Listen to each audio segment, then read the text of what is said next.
చాలా సంతోషం. దేవుడు నాకు ఇచ్చిన ఈ భాగ్యం కొరకు మొట్టమొదటి దేవుని స్తుతిస్తున్నాను. ఇది దేవుని ప్రణాళిక. కుటుంబముకు సంబంధించిన కొన్ని కార్యాలు మీతో మాట్లాడాలని నేను ప్రేరేపింపబడినాను. కుటుంబము చాలా విలువైంది. కుటుంబము దేవుడు పెట్టిన వ్యవస్థ. కుటుంబాన్ని ఎప్పుడు కూడా అలక్ష్యము చేయకూడదు. కుటుంబములో దేవుడు ఉండాలి. కనాను వివాహంలో యేసు ప్రభు మొట్టమొదటి సూచక్రియ చేసినాడు. నీళ్లను ద్రాక్షారసంగా మార్చినాడు. అంటే మాకు అందరికీ, కుటుంబస్తులందరికీ ఒక ఆశ కలిగి ఉండాలి. నా కుటుంబము దేవుని చేత ఆశీర్వదింపబడాలి. నా కుటుంబంలో ప్రభు సన్నిధి ఉండాలి. నా కుటుంబంలో నేను చేయలేని కార్యములన్నీ ప్రభువు చేయాలి. నా కుటుంబంలో అద్భుతములను నేను చూడాలి. నా కుటుంబంలో ఉన్న అవకతవకలన్నీ దేవుడు సరిచేయాలి. లోటుపాట్లన్నీ కూడా సవరించాలి. నా కుటుంబం అంతా రక్షణ పొందాలి. ఎంతమంది కోరుతున్నారు? దేవునికి స్తోత్రం, చప్పట్లు కొట్టండి. హల్లెలూయా. మన కుటుంబంలో కొందరు పరలోకంలో నిత్యరాజ్యంలో, మరికొందరు నరకంలో ఉండడం దేవుని చిత్తము కానే కాదు. కుటుంబ రక్షణ కొరకు మనం ఎప్పుడు ప్రార్థన చేయాలి. కొర్నేలి ధర్మకార్యాలు చేసేదంట, ప్రార్థనలు చేసేదంట. ఆయన ప్రార్థనలు, ఆయన ధర్మకార్యాలు దేవుని సన్నిధిలో జ్ఞాపకార్థముగా నిలబడిందంట. దేవుడు ఆయన ప్రార్థనను అంగీకరించి పేతురుకు దర్శనం ఇస్తాడు. పేతురు వెళ్తాడు, రక్షణ సువార్త అందిస్తాడు. అన్యజనులందరూ మారు మనసు పొంది రక్షణ పొంది కొర్నేలి కుటుంబస్తులతో సహా తన బంధువర్గం, మిత్రులు అందరి మీద పరిశుద్ధాత్మ ఏకంగా కుమ్మరింపబడిందంట. దేవునికి స్తోత్రం, హల్లెలూయా. అన్యుడైన కుటుంబంలో దేవుని మహిమను చూడగలిగినాడు. ప్రార్థనకు అలాంటి శక్తి ఉంది. నా కుటుంబం ఇంకా బాగుపడదు, నా పిల్లలు ఇంకా మారు మనసు పొందరు, నా కుటుంబంలో ఇలాగే సగటుగా ఉంటామంటే అది సాతానుడు నిన్ను ఏ విధంగా భయపెట్టినా నువ్వు ఆ భయానికి ఎప్పుడు లొంగకూడదు. నా దేవుడు తప్పకుండా మహిమగల కార్యాలు చేస్తాడు. ఆయన ఒక్కడే ఆశ్చర్య కార్యములను చేయవాడు. కనుక నా ప్రార్థన, నా విజ్ఞాపన, నా ధర్మకార్యాలు దేవుని సన్నిధిలో ధూపంగా నిలబడుతుంది. కాబట్టి నా ప్రార్థన వ్యర్థము కాదు, నా కన్నీళ్లు వ్యర్థము కాదనే విశ్వాసం నీకు ఉండాలి. పరిశుద్ధ గ్రంథంలో నేను చూసినప్పుడు చెరసాల అధిపతి కుటుంబము రక్షణ పొందింది. చెరసాల అధిపతి ఎవరంటే పౌలుశీలను బంధించి బొండవేసి బిగించి నానా రకాలుగా శరీరాన్ని గాయపరిచి జనసము దుమ్మిగా వచ్చి పౌలుశీల భక్తులను చాలా ఉపద్రవించినారు. ఆ చెరసాలలో వేసినారు. చెరసాల నాయకుడు వీరిని చూసి ఆశ్చర్యపడతాడు. పౌలుశీలలో పాటలు పాడి దేవుని మహిమపరుస్తుంటే అసలు వీరి దేవుడెవరు? ఇదేంది అద్భుతం! ఇంత దెబ్బలు కొట్టినా రక్తాలు శరీరం నుండి కారిన వారు పాటలు పాడి ప్రార్థన చేస్తున్నారు కదా. అక్కడ ఒక అద్భుతం జరిగింది. పాటలు పాడే వారి మధ్యలో, వాక్యం చదివే వారి మధ్యలో, ప్రార్థించే వారి మధ్యలో, దేవునితో బంధం కలిగి ఉండే వారి మధ్యలో అద్భుతాల పరంపర మీరు చూస్తారు. దేవునికి స్తోత్రం, హల్లెలూయా. చెరసాల పునాదులు అదిరిందంట, అందరి బంధకాలు ఊడిపోయిందంట. చూడండి, అప్పుడు మహాభూకంపం కలిగిందంట, తలుపులన్నీ తెరుచుకున్నాయంట. అప్పుడు చెరసాల అధిపతి ఆశ్చర్యపడతాడు. ఇదేమి వింత! అయ్యలారా, రక్షణ పొందుటకు మేమేమి చేయవలెను? What shall we do to get salvation? ఎంత పెద్ద ప్రశ్న అండి. అప్పుడు అపోస్తలుల కార్యం 16:31లో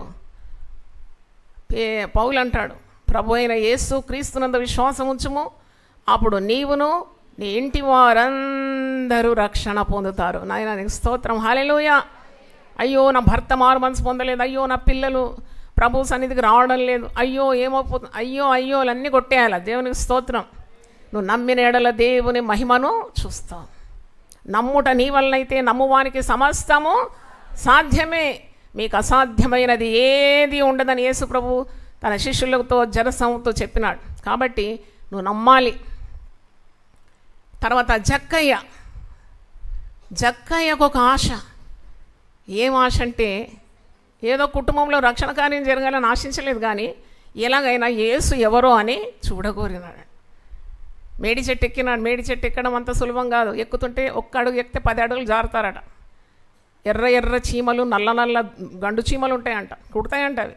కానీ అన్నీ ఛేదించుకుంటూ చెట్టెక్కి గుబురు గుబురు ఆకుల మధ్యలో నుండి 2 కండ్లు అప్పగించి ఎవరిని చూస్తున్నాడు? యేసయ్యని చూస్తున్నాడు. యేసయ్యని చూసినప్పుడు యేసయ్య అన్నీ తెలుసు కదా, యేసయ్యకు అందరూ తెలుసు, అన్నీ తెలుసు. యేసయ్య పేరు పెట్టి పిలుస్తాడు, జగయ్య నువ్వు త్వరగా దిగి రా, నేడు నేను నీ ఇంటికి రావలసి ఉన్నది. చప్పట్లు గట్టి కొడదామా? ఇక్కడ ఎన్ని అద్భుతాలండి. జక్కయ్య పేరు యేసయ్యకు తెలుసు.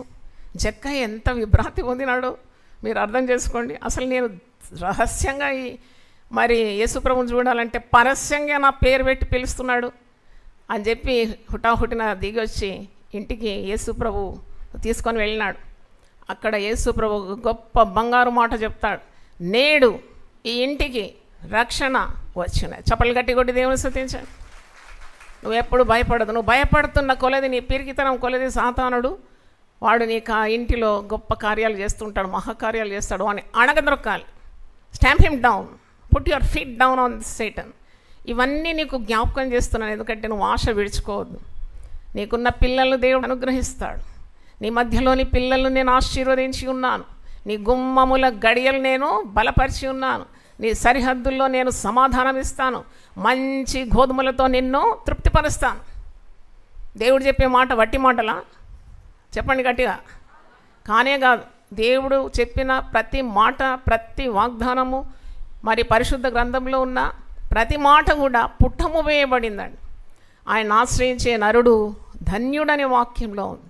కాబట్టి మీరు ఆశ విడుచుకోకూడదు. దేవుడు నిన్ను, నీ కుటుంబాన్ని ఆశీర్వదిస్తాడని నీకు హామీ ఇస్తున్నాను, పరిశుద్ధ గ్రంథం ఆనబెట్టుకొని.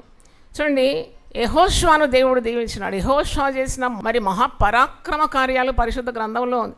31 శత్రురాజులను నరగొట్టినాడంట. 31 శత్రురాజులను నరగొట్టి కనాను దేశానికి ఇశ్రాయేలు ప్రజలు నడిపించినారని గర్వించి ఊరుకోలేదు. తన కుటుంబాన్ని పట్టించుకున్నాడు. దేవునికి స్తోత్రం. ఒక మంచి మాట అంటాడు, నేనును నా ఇంటి వారును మేము ఎవరిని సేవిస్తాము? హల్లెలూయా. అందుకే గొప్ప పని చేసేవారు ఇంటి మీద శ్రద్ధ కావాలని యెహోషువ మనకు పాఠం నేర్పిస్తున్నాడు. యేసు ప్రభు శిలువలో వేలాడుతూ గొప్ప రక్షణ ప్రణాళిక అయినా కానీ తన ఇంటిని మర్చిపోలేదు. శిలువలో వేలాడుతూ పలికిన 3వ మాట ఏంటి? ఎవరి గురించి? అమ్మా ఇదిగో నీ కుమార్. అంటే అమ్మ గురించి పట్టించుకుంటున్నాడు. అంటే పెద్ద పెద్ద పనుల్లో ఉండి మనకు దేవుడిచ్చిన ప్రప్రదమైన బాధ్యత మన కుటుంబాలు.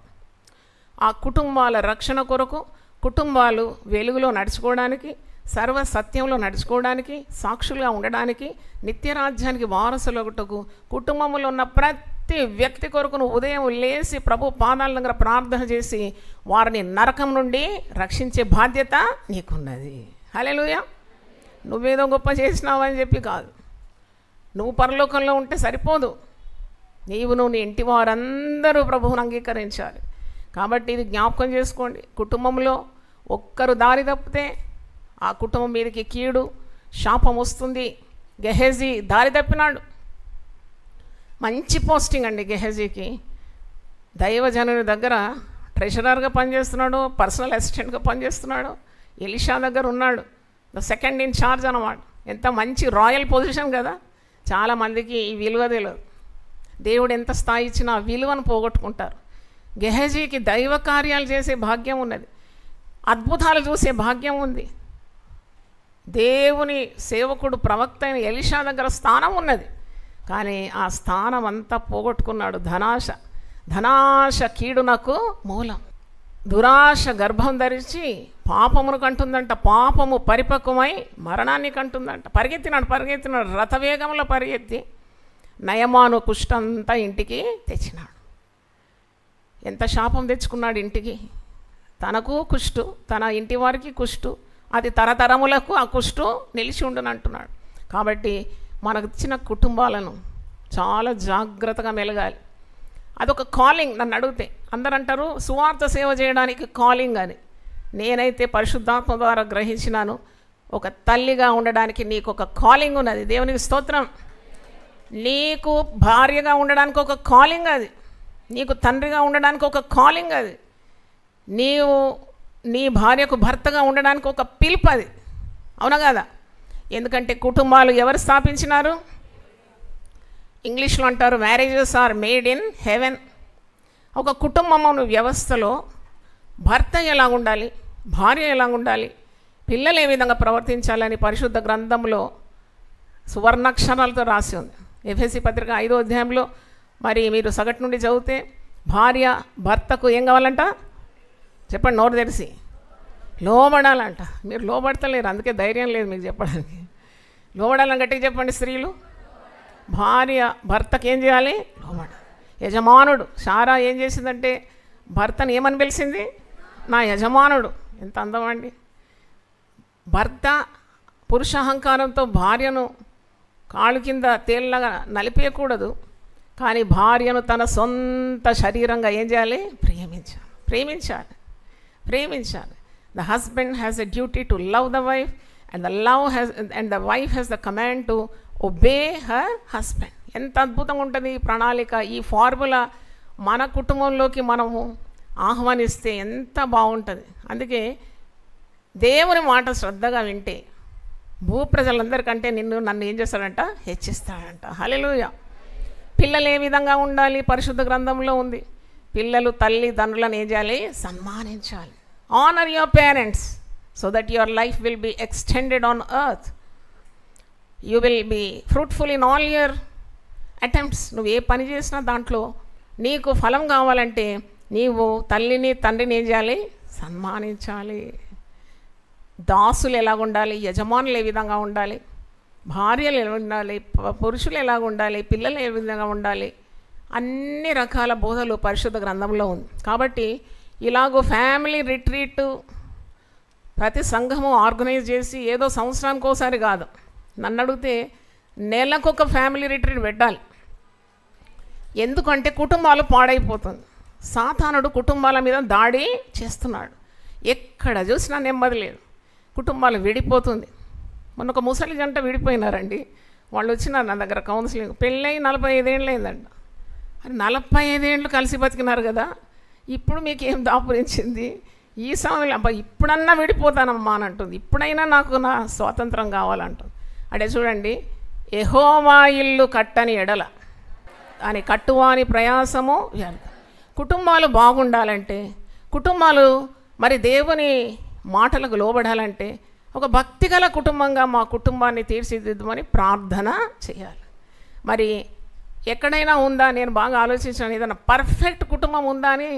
మరి నాకు తెలిసిన కుటుంబాలు, చుట్టూ ఉన్న కుటుంబాలు, బైబిల్లో ఉన్న కుటుంబాలను అన్నిటిని ఒకసారి గాలించినాను. నాకైతే ఎక్కడ ఒక పర్ఫెక్ట్ కుటుంబం కనబడలేదు. కానీ పర్ఫెక్ట్ దేవుడు వారి కుటుంబంలో ఉండినాడు. దేవునికి స్తోత్రం, హల్లెలూయా. సంపూర్ణంగా ఉండాలంటే అదొకవేళ కాకపోయినా నువ్వు ప్రార్థన చేయాలి. ఒక మంచి వాగ్దానము పరిశుద్ధ గ్రంథంలో మత్తయి సువార్త 6వ అధ్యాయము ఆ చివరి మాట ఉన్నది, నీ తండ్రి అయిన దేవుడు పరిపూర్ణుడు కనుక మీరు కూడా పరిపూర్ణులై ఉంటారు. పరిపూర్ణులగుటకు మనం సాగిపోవాలనే వాక్యం సెలవిస్తుంది. కాబట్టి నీ కుటుంబంలో ఉన్న అవకతవకలన్నీ కూడా నీవు ప్రభు పాదాల దగ్గర పెట్టాలి. అయితే ఈరోజు నా ప్రసంగ అంశం, పునాదులు పాడైపోగా నీతిమంతుడు ఏమి చేయగలడు? What will the righteous do when the foundations are getting destroyed? కీర్తనలు 11:3, పునాదులు పాడైపోగా నీతిమంతులు ఏమి చేయగలరు? యెహోవా తన పరిశుద్ధాలయంలో ఉన్నాడు. యెహోవా సింహాసనము ఆకాశమందున్నది. మొదటి నుండి చదువుతాను. ఇది దావీదు రాసిన కీర్తన, ఈ 11వ కీర్తన. Let God imprint in your minds, మీ మదిలో ముద్రించాలని నా ప్రార్థన. ఈ దావీదు మహారాజు ఉన్నది. ఎందుకు రాసినాడు?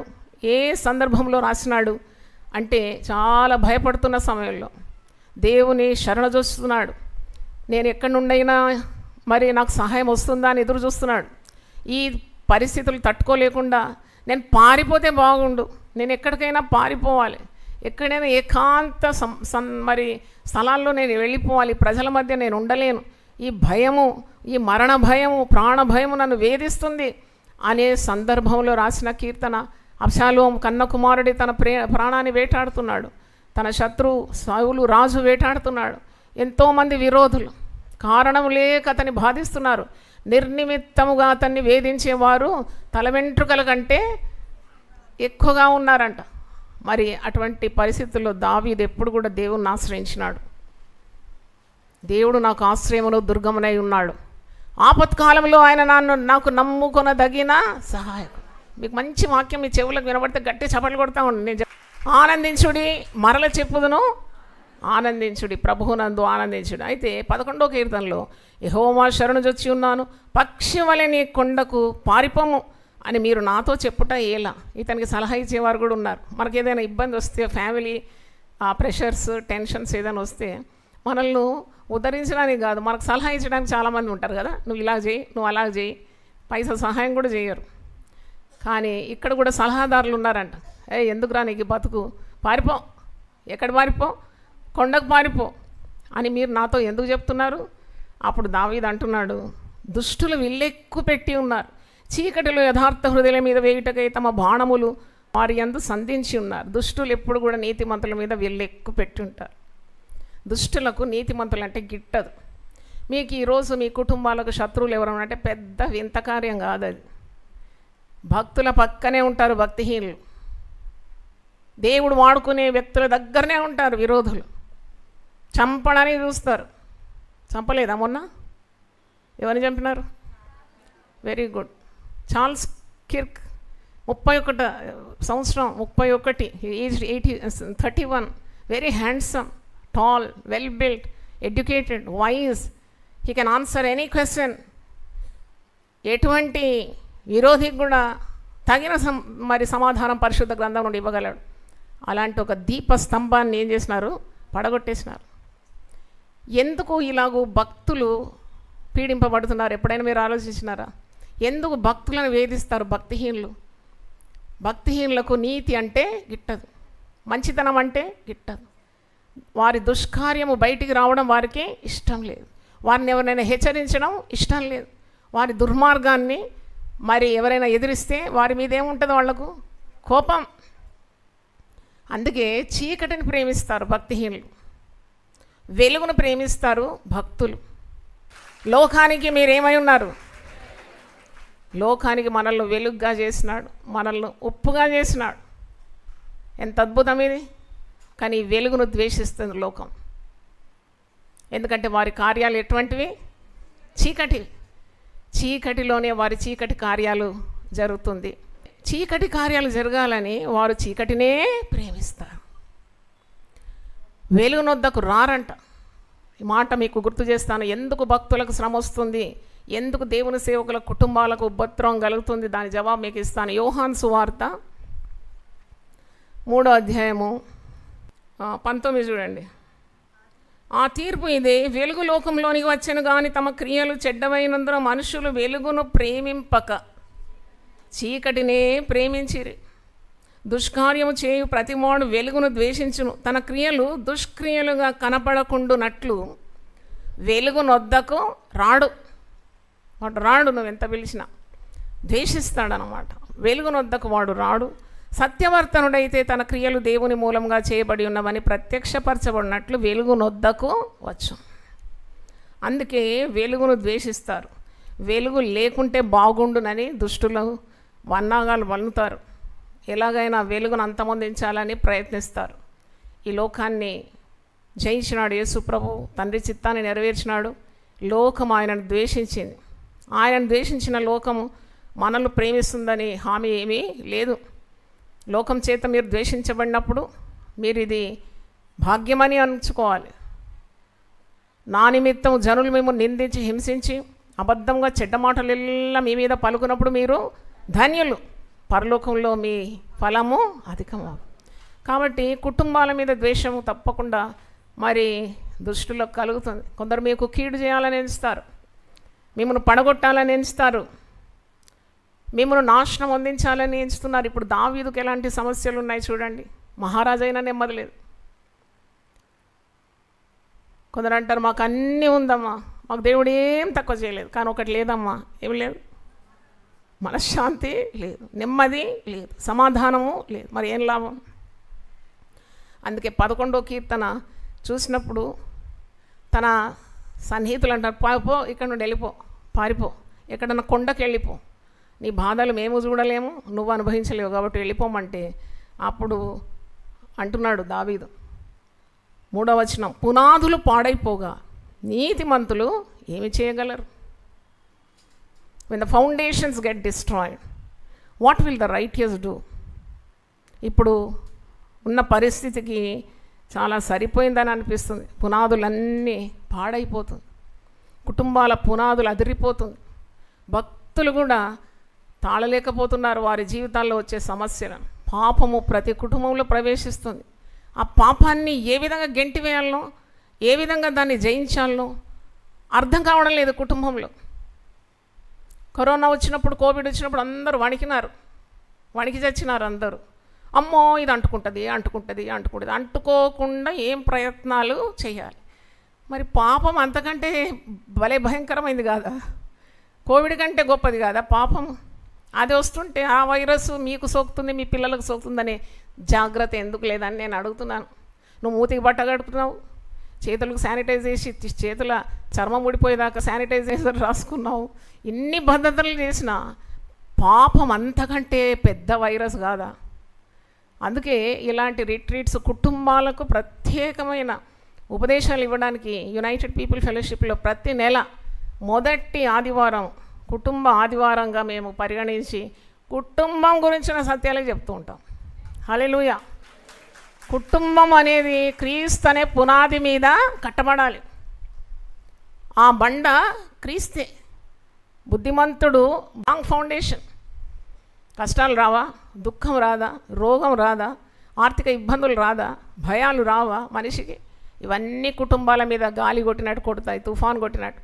పరిశుద్ధ గ్రంథంలో 34వ కీర్తన 19వ వచనంలో నీతిమంతునికి కలుగు ఆపదలు అనేకములు, వాటన్నిటి నుండి యెహోవాని విడిపిస్తా. కనుక భయపడే అవసరం లేదు.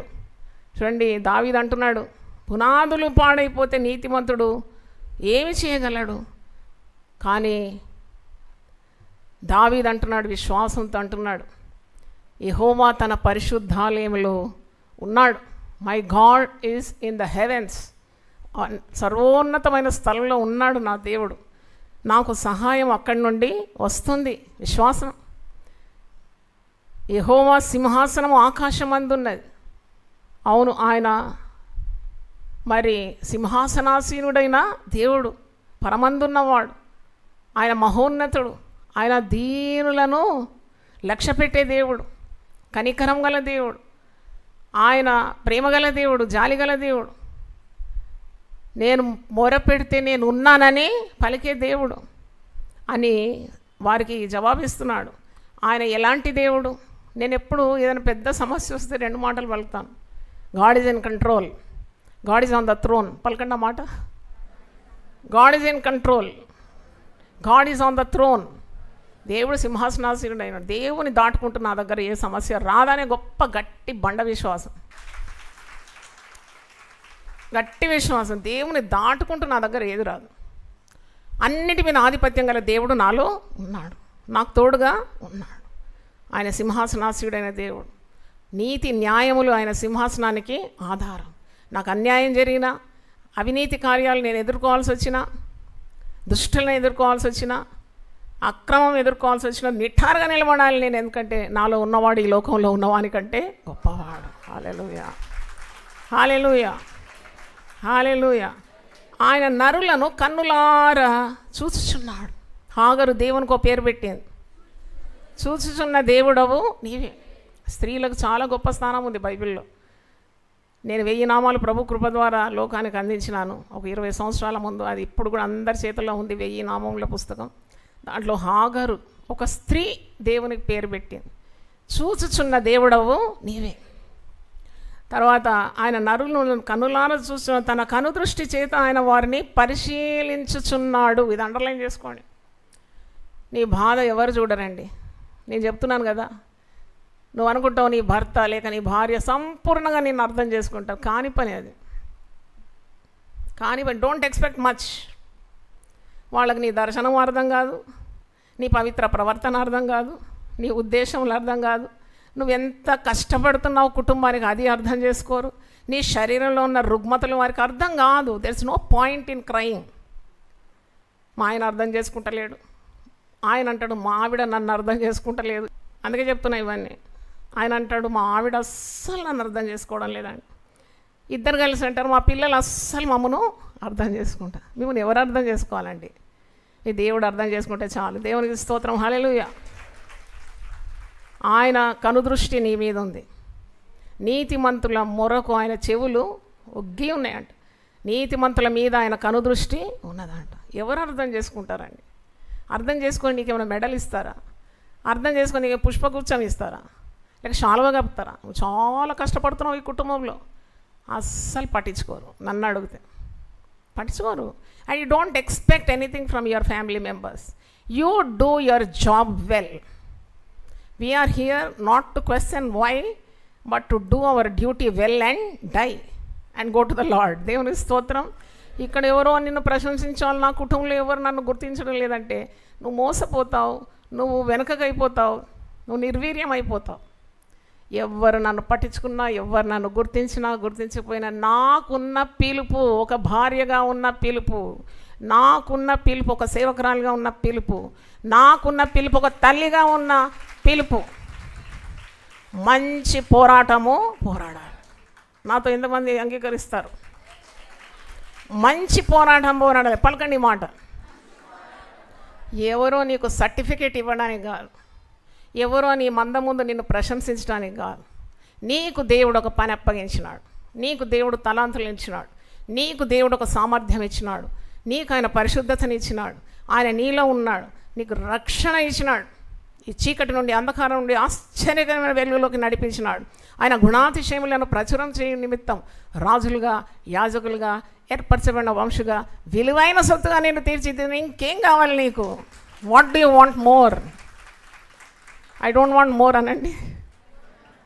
దిస్ ఈజ్ ఇనఫ్ అనండి. చాలు, దేవుని కృప చాలు. పౌలు ఏడుస్తుంటాడు కదా, కన్నీళ్లతో ప్రార్థన చేస్తాడు. నా శరీరంలో ఒక ముళ్ళు ఉన్నది.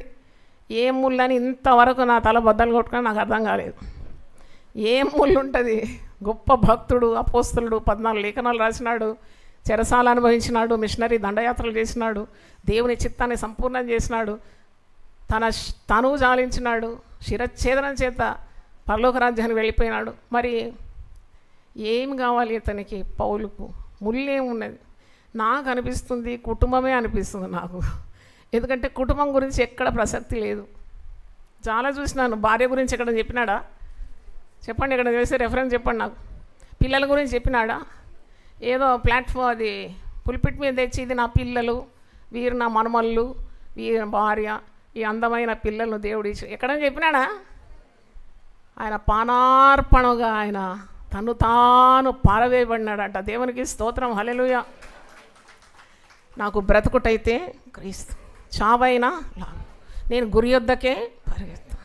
నేను మంచి పోరాటము నా విశ్వాసాన్ని కాపాడుకుంటాను, నా పరుగును నేను కడముట్టిస్తాను. ఇదిగో నా కొరకు ఏమి దాచిపడి ఉంది? చాలా అనుకున్నాడు. చాలా బాధల్లో శరీరంలో ముళ్ళంట. ఏ ముళ్ళు? ఆరోగ్యం ఎప్పుడు లేకుండింది. అందుకే అన్నాడు నా బలహీనతలో ఆయన శక్తి సంపూర్ణమవుతుంది. నేను ఎప్పుడు బలహీనుడనో అప్పుడే నేను బలవంతుడు. చప్పట్లు కొడదామా? ఎప్పుడైనా అన్నాడా నా వల్ల కాదు, నాకు నడుము నొప్పి, నాకు కడుపు నొప్పి, నాకు కాళ్ళు వంకరగా ఉన్నాయి? ఇవన్నీ ఉండింది ఆయన ఉన్న కార్యాలు చెప్తాను. నాకు కాళ్ళు వంకరపోతుంది, నాకు సొమ్ము వస్తుంది అప్పుడప్పుడు, నాకు మలేరియా జబ్బు తరచుగా వస్తుంది, నా కళ్ళు జబ్బు ఉన్నది, కళ్ళ నుండి ఎప్పుడు నీళ్లు గారుతాయి, ఊసులు కడతాయి, ఏం బట్టతల ఉంది. I'm not appealing. బట్టతల ఉన్న అందరు స్తోత్రం చెల్లించండి, దేవునికి స్తోత్రం. ఎందుకంటే అపోజిలైన పౌలుకు ఉండింది. పౌలు కూడా బట్టతలతో బాధపడినాడు. బట్టతలకు మందు లేదంట. మరి ఇప్పుడు ఆధునిక మరి సమయాల్లో ఉందని అంటున్నారు, నాకు తెలియదు. అంటే నేనేం చెప్తున్నానంటే ఈ was having all types of problems, ailments. అందుకే ముమ్మారు ప్రార్థన చేసినాడంట, ఈ శరీరంలో ఉన్న ఈ ముళ్ళును నువ్వేం చేయి, తొలగించు. జవాబు ఏమొచ్చింది? నా కృప నీకు చాలు. గట్టిగా దేవుని స్తుతిద్దాం, హల్లెలూయా. My grace is sufficient for you. నీ బలహీనతలైన నా శక్తి సంపూర్ణమవుతుంది. నువ్వు ఎప్పుడు బలహీనవో నేను ఉంటాను నీ పక్కన. ఆ బలహీనతను నేను శక్తిగా మార్చేస్తాను. ఎంత గొప్ప అనుభవం అండి. ఆయన దేన్ని బట్టి దేవుని స్తుతించినాడు, ఆయన దేన్ని బట్టి అతిశయించినాడు. నా భార్య అందంగా ఉందని అతిశయించినాడా, పిల్లలందరూ ఫారెన్లో ఉన్నారని అతిశయించినాడా? సిలువను తప్ప మరి దేని యందు నా అతిశయము నాకు దూరమవును గాక. హల్లెలూయా. Look at him. దేవుడు అందుకే మాట్లాడుతాడు, నా కృప నీకు చాలు. కృప మనకు ఎల్లప్పుడు తోడై ఉండును గాక. మన కుటుంబాలకు కావాల్సింది కార్లు కాదు, బంగ్లాలు కాదు, లేక ఫర్నిచర్ కాదు, పేరు ప్రతిష్టలు కాదు. మన కుటుంబాలకు కావాల్సింది రక్షణ. చప్పట్లు కొట్టి దేవుని స్తుతించండి. మన కుటుంబాలకు కావాల్సింది దేవుని ఆత్మ. నీ సంతతి మీద నా ఆత్మను కుమ్మరించు. అడగండి రోజు. యెషయా 44:3 నీ సంతతి మీద నా ఆత్మను కుమ్మరించు. నాకు ఉన్నారు 2 కొడుకులు, 6 అడుగులు ఉంటారు, విదేశాల్లో ఉంటారు, చాలా చూడ చక్కగా ఉంటారు. నేను ఎప్పుడు వారి గురించి అతిశయించలేదు. I will be very happy if God pours out his spirit on my children. దేవుని స్తోత్రం. హల్లెలూయా. ఎప్పుడు ఈ వాగ్దానం పట్టుకొని ప్రార్థన చేస్తాను. యెషయా 59:21 ప్రతిరోజు దేవుని సన్నిధిలో మొరపెడుతూ ఉంటాను. నేను వారితో చేయు నిబంధన ఇది, నీ మీదనున్న నా ఆత్మయు, నేను నీ నోట నుంచిన మాటలను నీ నోట నుండి, నీ పిల్లల నోట నుండి, నీ పిల్లల పిల్లల నోట నుండి ఈ కాలం మొదలుకొని ఎల్లప్పుడూ తొలగిపోవని యెహోవా సెలవిస్తున్నాడు. హల్లెలూయా. ఎంత నమ్మదగిన దేవుడు అండి. ప్రతిరోజు ప్రార్థన చేశాను. నేను ఆ జవాబులు చూస్తూ ఉంటే చాలా సంతోషం అనిపిస్తుంది. నాకు మనమరాలు ఉంది, ఆమె 10 సంవత్సరాలు ఉంటుంది, 9 దాటి 10. రిషెల్ ఆమె పేరు. లండన్లో ఉంటారు వాళ్ళు. ఒకరు లండన్ ఉన్నారు, కాలిఫోర్నియాలో ఉన్నారు, మరి ఇంకో చోటు ఉన్నారు. ఇలాగో అంత పిల్లలు దూరం ఉన్నారు. కానీ వారికి ఎప్పుడు తోడై ఉంటుంది నా ప్రార్థన, సంఘ ప్రార్థన. దేవునికి స్తోత్రం. అయితే పాప కొద్దిగా నాలాగా ఉంటుంది చూడడానికి. నేను ఎప్పుడు అనుకున్నాను ఏమి ఇంకో జాయ్ చైరన్ అయితే బాగుండు కదా అని మనసులో ఆశ. ఇంకో మనవరాలు నోరా అని పేరు. నా కొడుకు, పెద్ద కొడుకు, ఆ బిడ్డకు మా అమ్మలాగా ఉండాలని నోరా జాయ్ చైరన్ అని పెట్టాడు. స్కూల్ పోతే అందరూ అంటారు జాయ్ చైరన్ వచ్చింది, జాయ్ చైరన్ వచ్చిందని. అంటే ఆమెకు మళ్ళీ నాతో అన్నది, you have kept my name as Joy Chairan, every one calls me Joy Chairan, Joy Chairan. Do you know Joy Chairan అడిగినాడు అటు ఒకసారి వచ్చి. అంటే నేను ఎందుకు చెప్తున్నానంటే వాళ్ళు ఎక్కడున్నా ప్రభు కొరకు వెలగాలి. మన ప్రార్థనలు వారికి తోడుగా ఉంటుంది. ప్రభు కృప వారికి ఎల్లప్పుడూ తోడు ఉంటుంది. అయితే రిషల్ 10 సంవత్సరాల పాప అక్కడ లండన్లో పెద్ద యాంటిక్ చర్చ్ అండి, చర్చ్ ఆఫ్ ఇంగ్లాండ్ అంటారు దాన్ని. పెద్ద గోపురం, పెద్ద హంగామాలాగా ఉంటుంది. అక్కడ ఆమె ధైర్యంగా పోయి పాటలు బాగా పాడుతుంది. ధైర్యంగా పోయి తల్లిదండ్రుల పర్మిషన్ తీసుకొని నేను కాయిర్లో ఉండాలని చెప్పి కాయిర్లో పోయి జాయిన్ అయిపోయిందంట. అసలు కాయిర్లో రానియరు, అట్లా చాలా ఫిల్టరింగ్ ఉంటుంది, ఆడిషన్ అని అదని ఇదని. ఇవన్నీ ఇట్లా పాస్ అయిపోయింది. ఆమె పాట పాడేది మంచి నిలువుటంగా వేసుకొని పాట ఇట్లా గొంతెత్తి నోరెత్తి పాడుతుంటే అబ్బా నీ నమ్మకత్వం ఎంత గొప్పది. నీతిమంతులు ఆశించినది వారికి దొరకదు. చప్పట్లు గట్టి కొడదామా? ఈరోజు నీ కుటుంబం కొరకు నువ్వు ఆశించేది అన్నీ జరుగుతాయండి.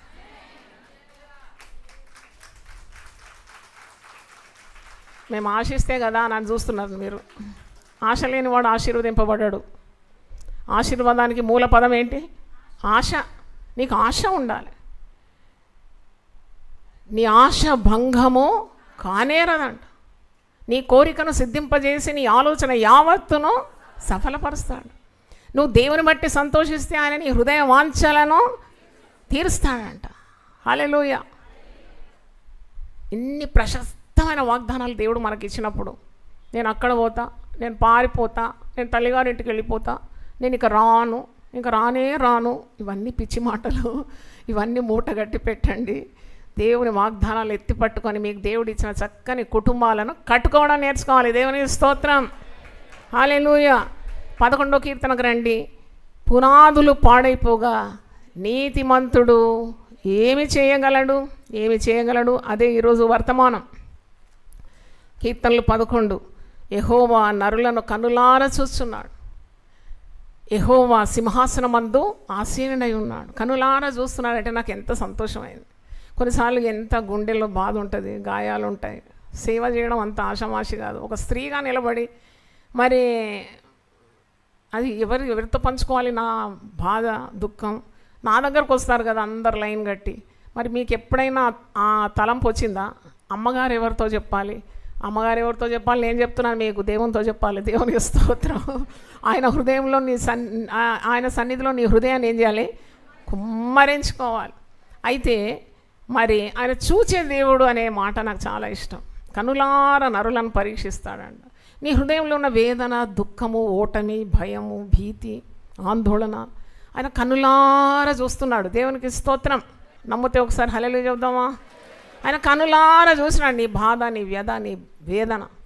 తరువాత ఆయన తన కనుదృష్టి చేత ఆయన వారిని ఏం చేస్తున్నాడు? పరిశీలించున్నాడు. Scanning. He scans your heart.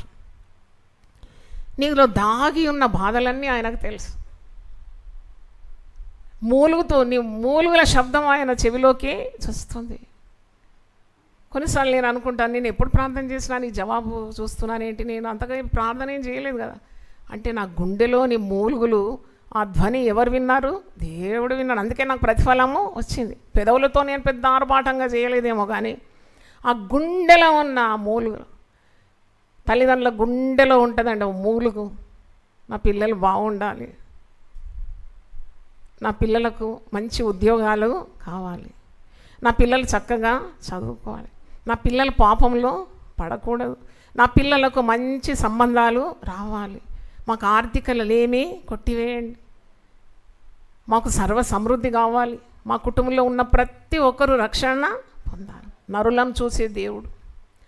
నరుల హృదయంలో ఉన్నది, దాగి ఉన్నదంతా ఆయన పరిశీలన చేస్తాడంట. పరిశీలన చేస్తున్నాడంట. కానీ విశ్వాసులు, పేరుకే విశ్వాసులు కానీ గుండె నిండా అనుమానాలే. మమ్మల్ని ఎవరు చూస్తున్నారు? నా అనేవాళ్ళు లేరంట. ఒక ఆమె అంటుంది, నా అనేవాళ్ళు లేరంట. అరే భయపడకు, పేరు పెట్టి నిన్ను పిలిచినాను, నీవు నా అనలేదా? ఇప్పుడు దేవుడు అన్నాడా లేదా? ఏమని అన్నాడు? నా సొత్తు అన్నాక నీకు ఇంకెవ్వరు నా అనాలి? నా అనేవాళ్ళు లేరు, పట్టించుకునేవాళ్ళు లేరు. ఎప్పుడు సనగుడు, ఎప్పుడు గునుగుడు.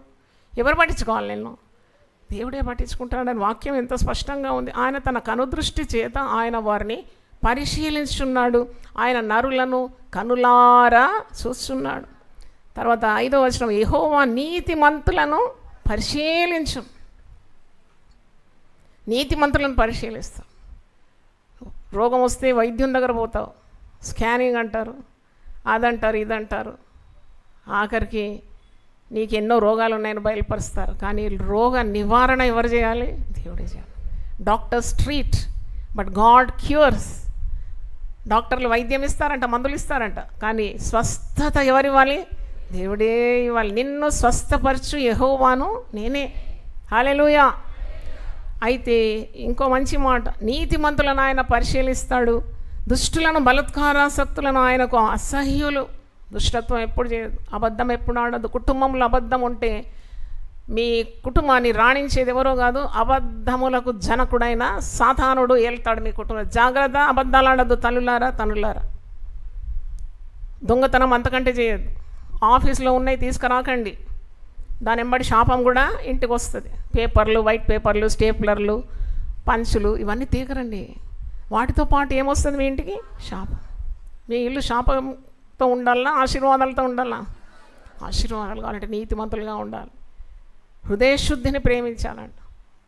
నువ్వు నీతిని ప్రేమించి భక్తిహీనతను ద్వేషిస్తున్నావు కాబట్టి నీ చెలికాండ్రందరికంటే హెచ్చగునట్లు నిన్ను ఆనంద తైలముతో నేను అభిషేకించి ఉన్నాను. హల్లెలూయా. నువ్వు నీతిని ప్రేమించినావు, భక్తిహీనతను ద్వేషించినావు కాబట్టి నీ చెలికాండ్రందరికంటే హెచ్చగునట్లా నిన్ను ఆనంద తైలంతో అభిషేకిస్తాను. 45వ కీర్తన 7వ వచనంలో ఉంది.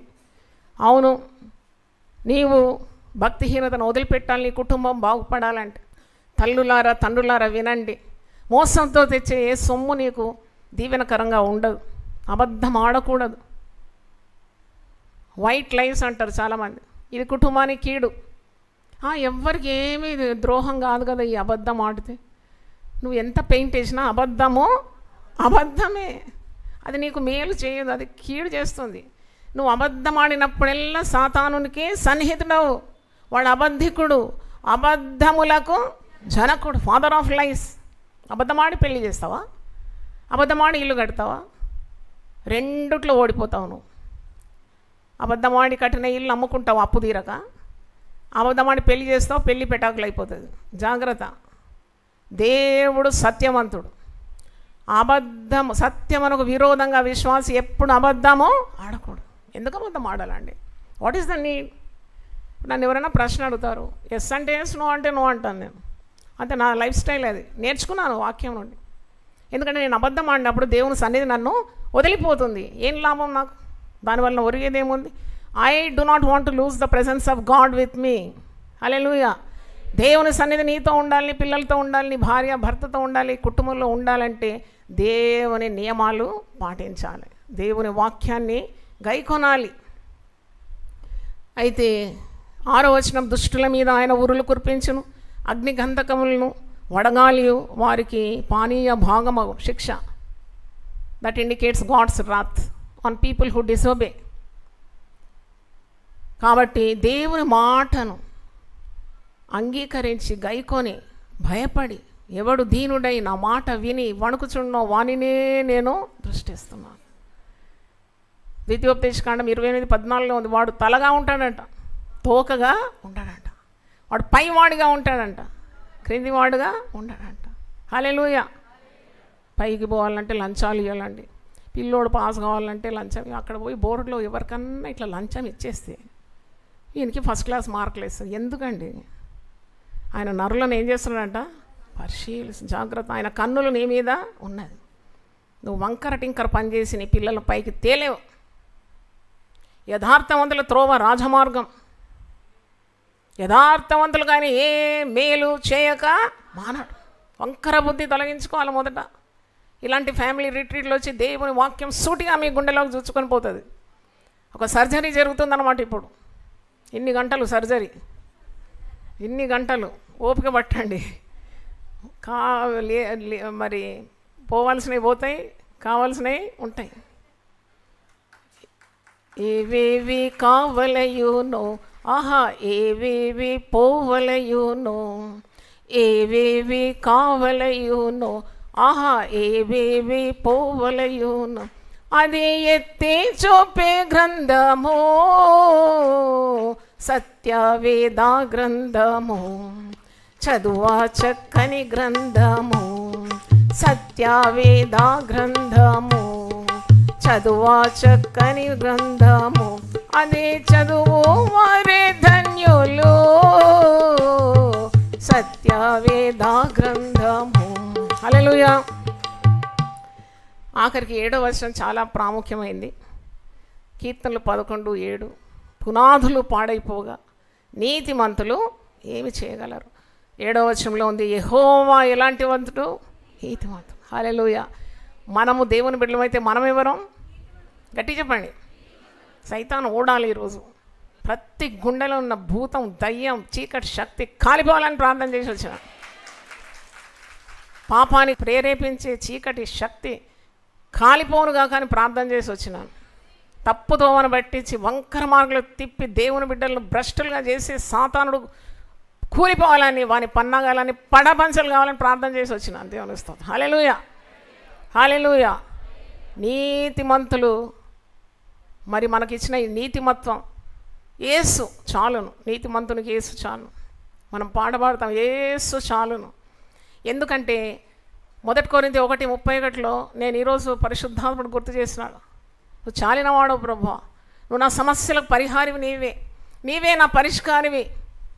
పౌలు అంటాడు, దావీదు అంటాడు, నా నీతికి ఆధారమగు దేవా. నేను అనుకుంటాను కీర్తనలు 4లో ఉంది, ఒకసారి చూడండి. నా నీతికి ఆధారమగు దేవా, నేను మొర్రపెట్టునప్పుడు నాకు ఉత్తరమేమో, ఇరుకులో నాకు విశాలత కలగజేసిన వాడవు నీవే. ఇరుకునందుండి మొరపెట్టినప్పుడు విశాల స్థలంలో దేవుడు ఉత్తరం ఇస్తాడట. నన్ను కరుణించి నా ప్రార్థన అంగీకరించు. 11వ కీర్తనలో చూసినప్పుడు యెహోవా నీతిమంతుడు, ఆయన నీతిమంతులను ప్రేమించు, నీతిని ప్రేమించు, యథార్థవంతులు ఆయన ముఖ దర్శనము చేసేదారు. యథార్థవంతులు ఆయనను తెలుసుకుంటారు, ఆయన ఎవరో తెలుసుకుంటారు, ఆయన స్వభావం తెలుసుకుంటారు, ఆయన ఎంత శక్తిమంతుడో తెలుసుకుంటాడు, ఎంత నీతిమంతుడో తెలుసుకుంటారు, ఆయన సత్యవంతుడని తెలుసుకుంటారు, ఆయన మార్గం సత్యం జీవం అని తెలుసుకుంటారు. యథార్థవంతులు ఆయన ముఖదర్శనము చేస్తారు. ముఖదర్శనము చేయడం అంటే ఏంటంటే యథార్థవంతులు వారి జీవితంలో ఆయన కార్యములను స్పష్టంగా చూస్తారని అర్థం. దేవుని స్తోత్రం. హృదయ శుద్ధి గలవారు ధన్యులు, వారు దేవుణ్ణి చూస్తారు. అంటే అర్థం ఏంటి? హృదయ శుద్ధి గల వారికి దేవుడు సన్నిహితుడై ఉంటాడు, వారి కార్యాలన్నీ సఫలపరుస్తాడు, వారు దేవుని క్రియలను అద్భుతాలను ఆశ్చర్య కార్యాలను కన్నులారా చూస్తారని అర్థం. హల్లెలూయా. కాబట్టి యథార్థత, నీతిమత్వము ఇవన్నీ కూడా వదలకుండా గట్టిగా పట్టుకునేవన్నమాట. God is on the throne, God is in control. పునాదులు పాడైపోగా అంటే దాని అర్థం ఏంటి? పునాది అన్నప్పుడు మనకు తెలుసు క్రీస్తు మన పునాది అని, వాక్యం మన పునాది అని, బండ మన పునాది అని, ఆ బండ క్రీస్తే అని మనకు తెలుసు. కానీ పునాదులు పాడు కావడం అంటే ఏంటి? నువ్వు వాక్యము చదవకుండా ఉంటే, ఆత్మలో బలహీనుడవైపోతే నీ పునాదులు ఏమవుతుంది? పాడైపోతుంది. నీవు నీతిమంతుడుగా ఉండి ప్రయోజనం ఏంటి? దేవుని మాటను విననుల్లక ఉంటే, దేవుని కార్యాలు నీ కన్నులకు కనబడకుంటే, దేవుని క్రియలు నీవు అర్థం చేసుకోకుంటే నీ కుటుంబం ఎలా బాగుపడుతుంది? పునాది అన్నప్పుడు దేశానికి ఒక పునాది ఉంటుంది, కుటుంబానికి పునాది ఉంటుంది, సమాజానికి ఒక పునాది, నీకొక పునాది, నాకొక పునాది, వ్యక్తిగత జీవితంలో కూడా పునాది ఉంది. ఈ పునాదు కదలకుండా పాడుగాకుండా జాగ్రత్త పడాలి అంటే మనం ఏమి చేయాలి? పునాది దేవుని వాక్యం, పునాది సత్యం, foundation of God's word, foundation of God's truth. సత్యం అనే ధ్వజం, ట్రూత్ ఈజ్ అనదర్ ఫౌండేషన్. సత్యం మీదనే ఇల్లు కట్టుకుంటున్నావు. క్రీస్తే సత్యం.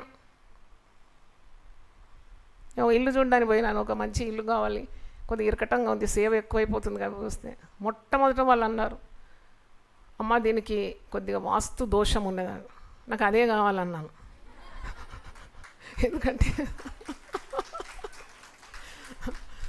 కొద్ది కిరాయి తక్కువ ఉంటుంది, దయ్యం పట్టిన ఇల్లు అయితే ఇంకా మంచిది, అసలు కిరాయి కూడా ఉండి తీసుకోరేమో. మా నాన్నగారు కేరళ నుండి వచ్చినప్పుడు ఒకటి జరిగింది, చెప్తాను. Missionary from Kerala.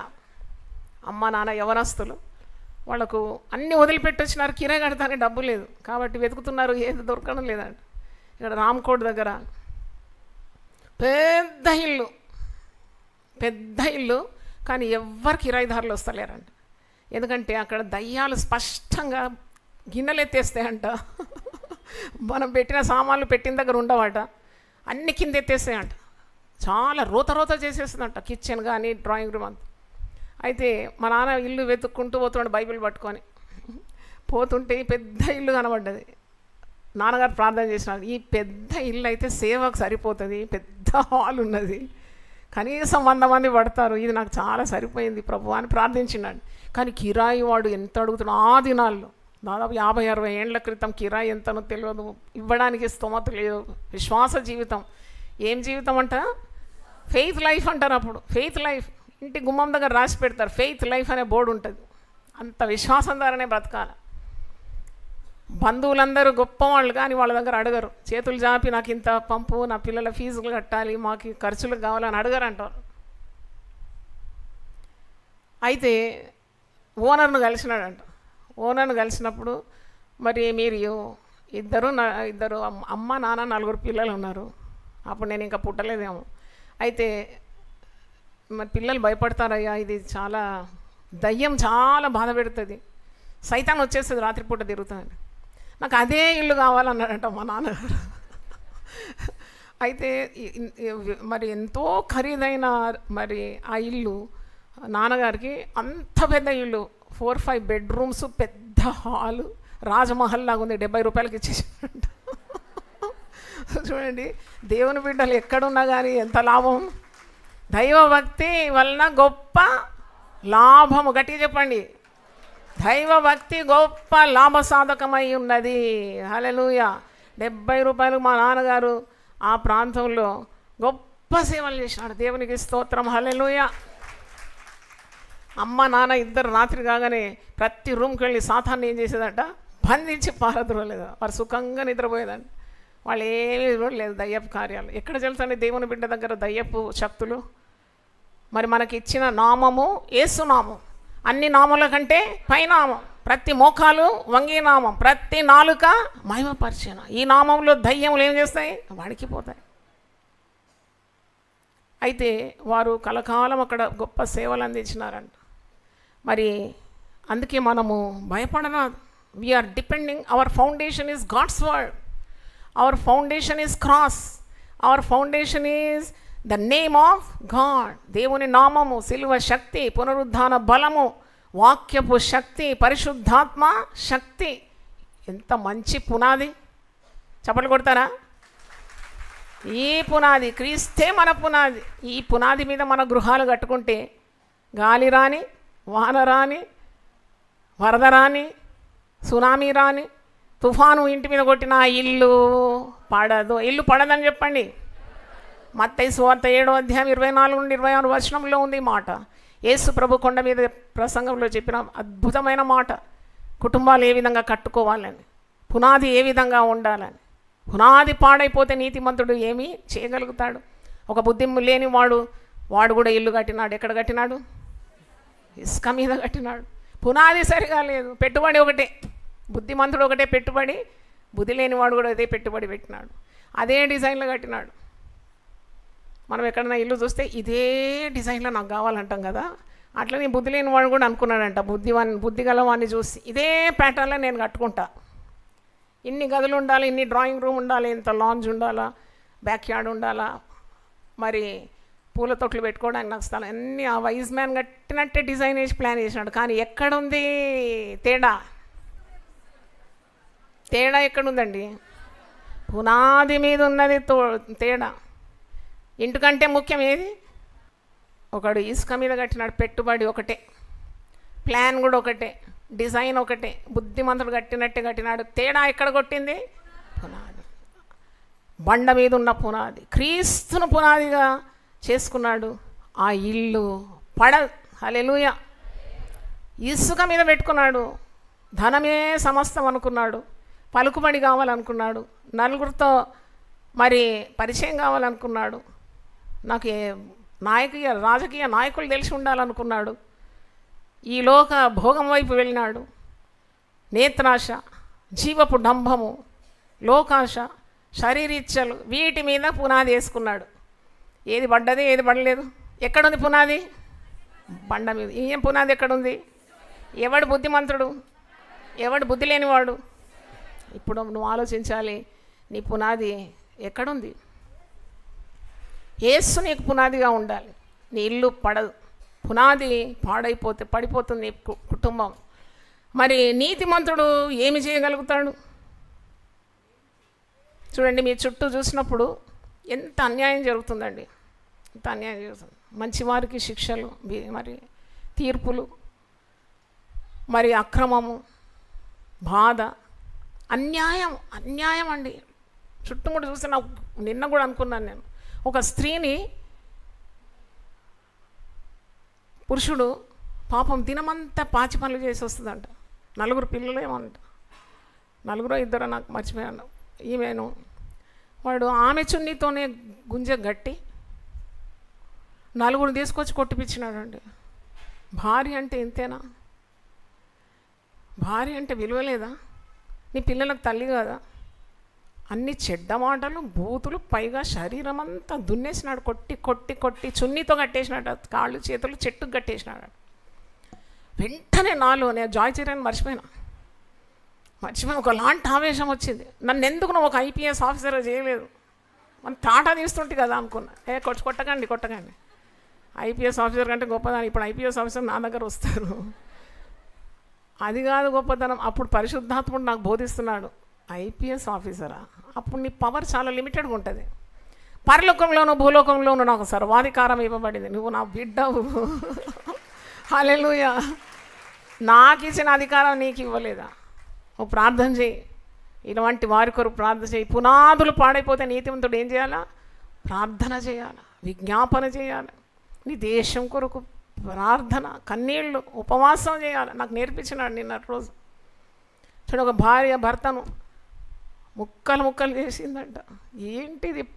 అక్రమం ఏమవుతుంది? అంత్య దినాల్లో విస్తరిస్తుంది. ప్రేమ ఏమవుతుంది? చాలా భార్య భర్తల మీద ప్రేమ లేదండి. కొన్ని కుటుంబాల్లో భర్త భార్య ఎట్లుంటే పాము ముంగీసలా ఉంటారు, ప్రేమ లేదు. కానీ అట్టి పరిస్థితుల్లో భక్తిగల భార్య అయినా భక్తిగల పురుషుడైనా ప్రార్థన చేసి ఆ కుటుంబాన్ని కట్టుకోగలడు. దేవునికి స్తోత్రం, హల్లెలూయా. యో, నా భర్త ప్రేమ లేదు నాకు అని ఏడ్చేదానికంటే, దేవా నీ పరిశుద్ధాత్మ ద్వారా నా హృదయంలో నీ ప్రేమను కుమ్మరేష్. I should be a giver. నేను ప్రేమ అటిస్తాను, నేనేం ఆశించాను, నేను అటు పరిచర్య చేస్తాను, నేను ఆశించాను, నీ ప్రేమ నాకు చాలు. అప్పుడే కుటుంబం కట్టబడుతుంది. నన్ను పట్టించుకోరు, నేనంటే ప్రేమ లేదు, నాకు మల్లెపూలు దేలేదు, పట్టు చీర దేలేదు, గజ్జలు దేలేదు అంటే నీ కుటుంబము పాడైపోతుంది, పాడైపోతుంది. తెలివిగల స్త్రీలను పిలువనంపుడే అంటాడు ఇర్మియా ప్రవక్త. అరే, ఈ తెలివిగల స్త్రీలను ఎందుకు పిలువమన్నాడు? ఇర్మియా 9:18 అనుకుంటా. అంగలార్చే స్త్రీలను పిలువనంపుడే, రోధించే స్త్రీలను పిలువనంపుడే. తెలివిగల స్త్రీలు అంటే నేను చాలా ఆలోచించినాను. తెలివిగల వాళ్ళు కావాలా కుటుంబాలు కట్టుకోవాలంటే. పరిశుద్ధ గ్రంథంలో బుద్ధిమంతుని గురించి ఉంది, బుద్ధి లేని వాని గురించి ఉంది. ఇక్కడ సామెతల గ్రంథంలో జ్ఞానవంతురాల గురించి ఉంది, మూఢురాల గురించి ఉంది.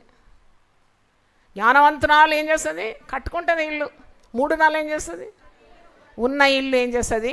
ఊడబెరుతుంది. అయితే మరి జ్ఞానము కలిగి నువ్వు ప్రవర్తిస్తే నీ కుటుంబంలో ఎంత సంతోషం ఉంటుంది. అమితమైన ఖర్చులు పెడతారు కుటుంబంలో. నాకు దేవుడు ఇచ్చిన మాటలని చెప్తా, మీరు కూర్చొని వినండి అంతే. మీకు ఆకలి ఉండదు, దాహం ఉండదు, ఎందుకంటే దేవుని సన్నిధి ఇక్కడ ఉన్నది. హల్లెలూయా. The presence of God I can feel because I have overcome my weakness and came. నేను ఇంత గట్టిగా మాట్లాడతానని కూడా తెలియదు నాకు. నా దగ్గర ఉన్న వాళ్ళని అడగండి, గొంతు పడిపోతుంది, మాట వస్తలేదు, పోలేనేమో అనుకున్నాను. కానీ ఇప్పుడు ఈ శక్తి ఇచ్చింది ఎవరు? గట్టిగా చెప్పండి, హల్లెలూయా. అలసిపోయినా అన్నమాట. రోజు ఒక కార్యక్రమం ఉంటుంది కదా, ఏదో ఒకటి ఉంటుంది పనులు. కానీ దేవుడు నన్ను ఇక్కడ పంపించినాడు. ఓ భార్య భర్తలు అనుకున్నారంట, వారికి లేక లేక ఒక కుమార్తె పుడితే తప్పకుండా ఈసారి ఫస్ట్ బర్త్డే గ్రాండ్గా జరిపించుకోవాలనుకున్నారంట. వాళ్ళకి వాక్యం లేదు పాపం, మీలాగా బైబిల్ చేతిలో లేదు, రక్షణ అంతకంటే లేదు. వారు ఎక్కడున్నారు? మీరు ఎక్కడున్నారు? వెలుగులో ఉన్నారు. వాళ్ళు మరి చీకట్లో ఉండేవారికి వెలుగు బుద్ధులు ఉంటాయా, చీకటి బుద్ధులు ఉంటాయా? మీకు చీకటి బుద్ధులు ఉన్నాయి ఎందుకు? మరి మీరు వెలుగులో ఉన్నారా, చీకట్లో ఉన్నారా? అన్నీ మంచిగా జవాబిస్తారు. Very good. అయితే ఈమెకు ఒక బుద్ధి పుట్టిందంట. ఎందుకు నాకు లేక లేక పుట్టిన కుమారునికి ఫస్ట్ బర్త్డే గ్రాండ్గా ఎందుకు చేయకూడదు అని ఆమె భర్తను వేధించడం ఆరంభించిందంట. మన బాబు బర్త్డే 5 లక్షలు ఖర్చు పెట్టి చేయాలనుకుందంట. ఆమెను దులిపితే దుమ్ము లేదు, ఉద్యోగం కూడా లేదు ఆమెకు. ఈమెకు ఎటువంటి కోరిక ఉంది? 5 లక్షలు ఖర్చు పెట్టి నా కుమారుని బర్త్డే చేయాలని.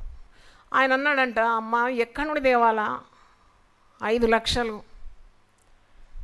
మరి అప్పు తీస్తే మెత్తి కట్టాల్సి వస్తుంది, నెల నెలకు వాడి ఇంటి ముందు నిలబడతాడు. ఇవన్నీ ఎందుకు ఇబ్బందులు? మనం చేసుకుందాం, చిన్న కేక్ కట్ చేసి మరి బాబుకు తినిపించి మనం సంతోషం. లేదు, బంధువుల మధ్యలో నా తల ఏం కావాలా? ఎత్తుకుండాల. అసలు నీ తల ఎత్తువాడు ఎవరు? నీ తల కాయవాడు ఎవరు? అయితే ఈమె అలా ప్లాన్ చేసి భర్తను చాలా వేధించి 5 లక్షలు వడ్డీకి అప్పు తెప్పించిందట. కుటుంబాలు ఎలా కూలిపోతుందో మీరు అర్థం చేసుకోండి. వడ్డీ తెచ్చి హంగామా లేని హొంగులు, మై గాడ్, అది అవి ఇవి అంతా బాగా ఆడంబరంగా చేసేసిందట. మంచి వచ్చిన వాళ్ళకంతా పుష్టిగా ఆహారము. ఈమెకు స్తోమత ఉన్నదా? ఈమె లేని ఖర్చులు పెట్టి అట్లా చేసింది. 100 తిని దులుపుకొని వెళ్ళిపోయినారు. ఇప్పుడు మిగిలింది ఏంటి? బా, చాలా తెలివి.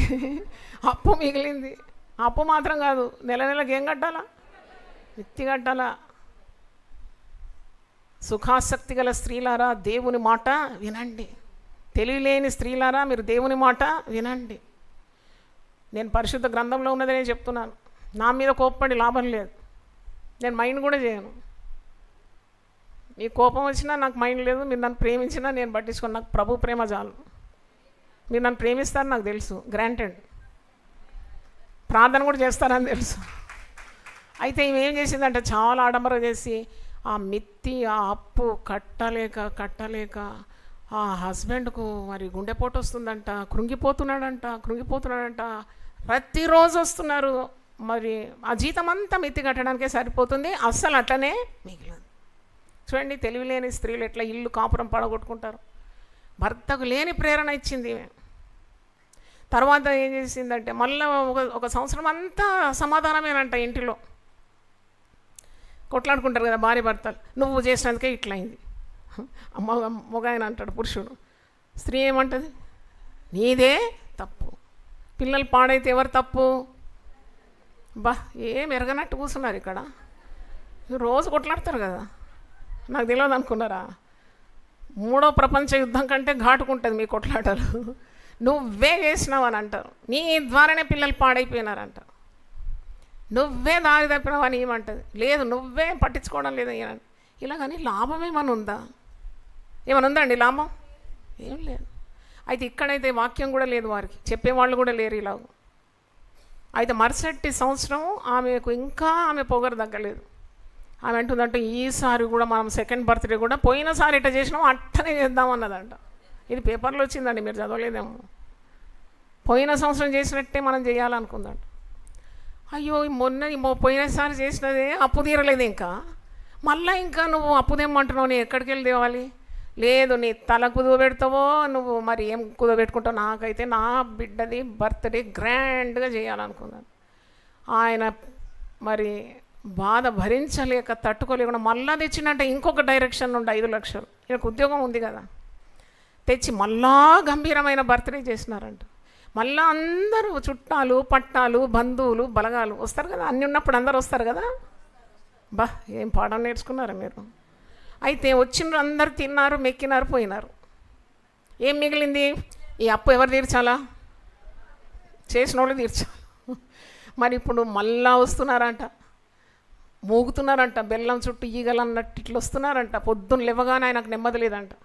అప్పులు మంచి పచ్చని కాపురము, సంతృప్తి కలిగిన జీవితం పరిశుద్ధ గ్రంథంలో ఉంది. 1 తిమోతి 6వ అధ్యాయం 6వ వచనం. సంతుష్టి సహితమైన దైవభక్తి గొప్ప లాభసాధకం. ఈ లోకంలోని మనం ఏమి తేలేదు, ఏమి కూడా తీసుకొని పోలేం. అన్న వస్త్రం గలవారై ఉండి మరి తిని తృప్తి కలిగి దైవభయం కలిగి ఉండడం ఎంత శ్రేష్టం. మరి ఆమెకు ఆ జ్ఞానం లేదు కదా, చెప్పేవారు లేరు కదా, బైబిల్ లేదు కదా. నేను ఆమెను తప్పు పట్టడం లేదు. మీకు అన్నీ ఉండి తప్పులు చేస్తున్నారు, వాళ్ళకి ఏది లేదు. అయితే ఆయన తట్టుకోలేకుండా ఒకరోజు ఉదయం లేచి ఆ దినం ఏ విధంగా ఎదుర్కోవాలనో, ఈ అప్పుల వాళ్ళని ఏ విధంగా ఎదుర్కోవాలనో తెలియకుండా పోయి ఆమె చున్నీతోటే ఊరేసుకొని చచ్చిపోయినాడు. దురాశ గర్భం ధరించి పాపమును కానీ ఆ పాపము పరిపక్వమై మరణాన్ని. దురాశ ఒక పాపం అన్నమాట. అది నీకు లేనిది నువ్వు ఆశిస్తున్నావు అంటే అది ఒక పాపం. That's a sin that will lead you to death. మరి ఇప్పుడు ఈమె భర్త చావు ఎట్ట తట్టుకుంటుందండి? భర్త అట్లా వేలాడుతున్నాడు, ఇంకా నేనెందుకు బతికి ఉండేది?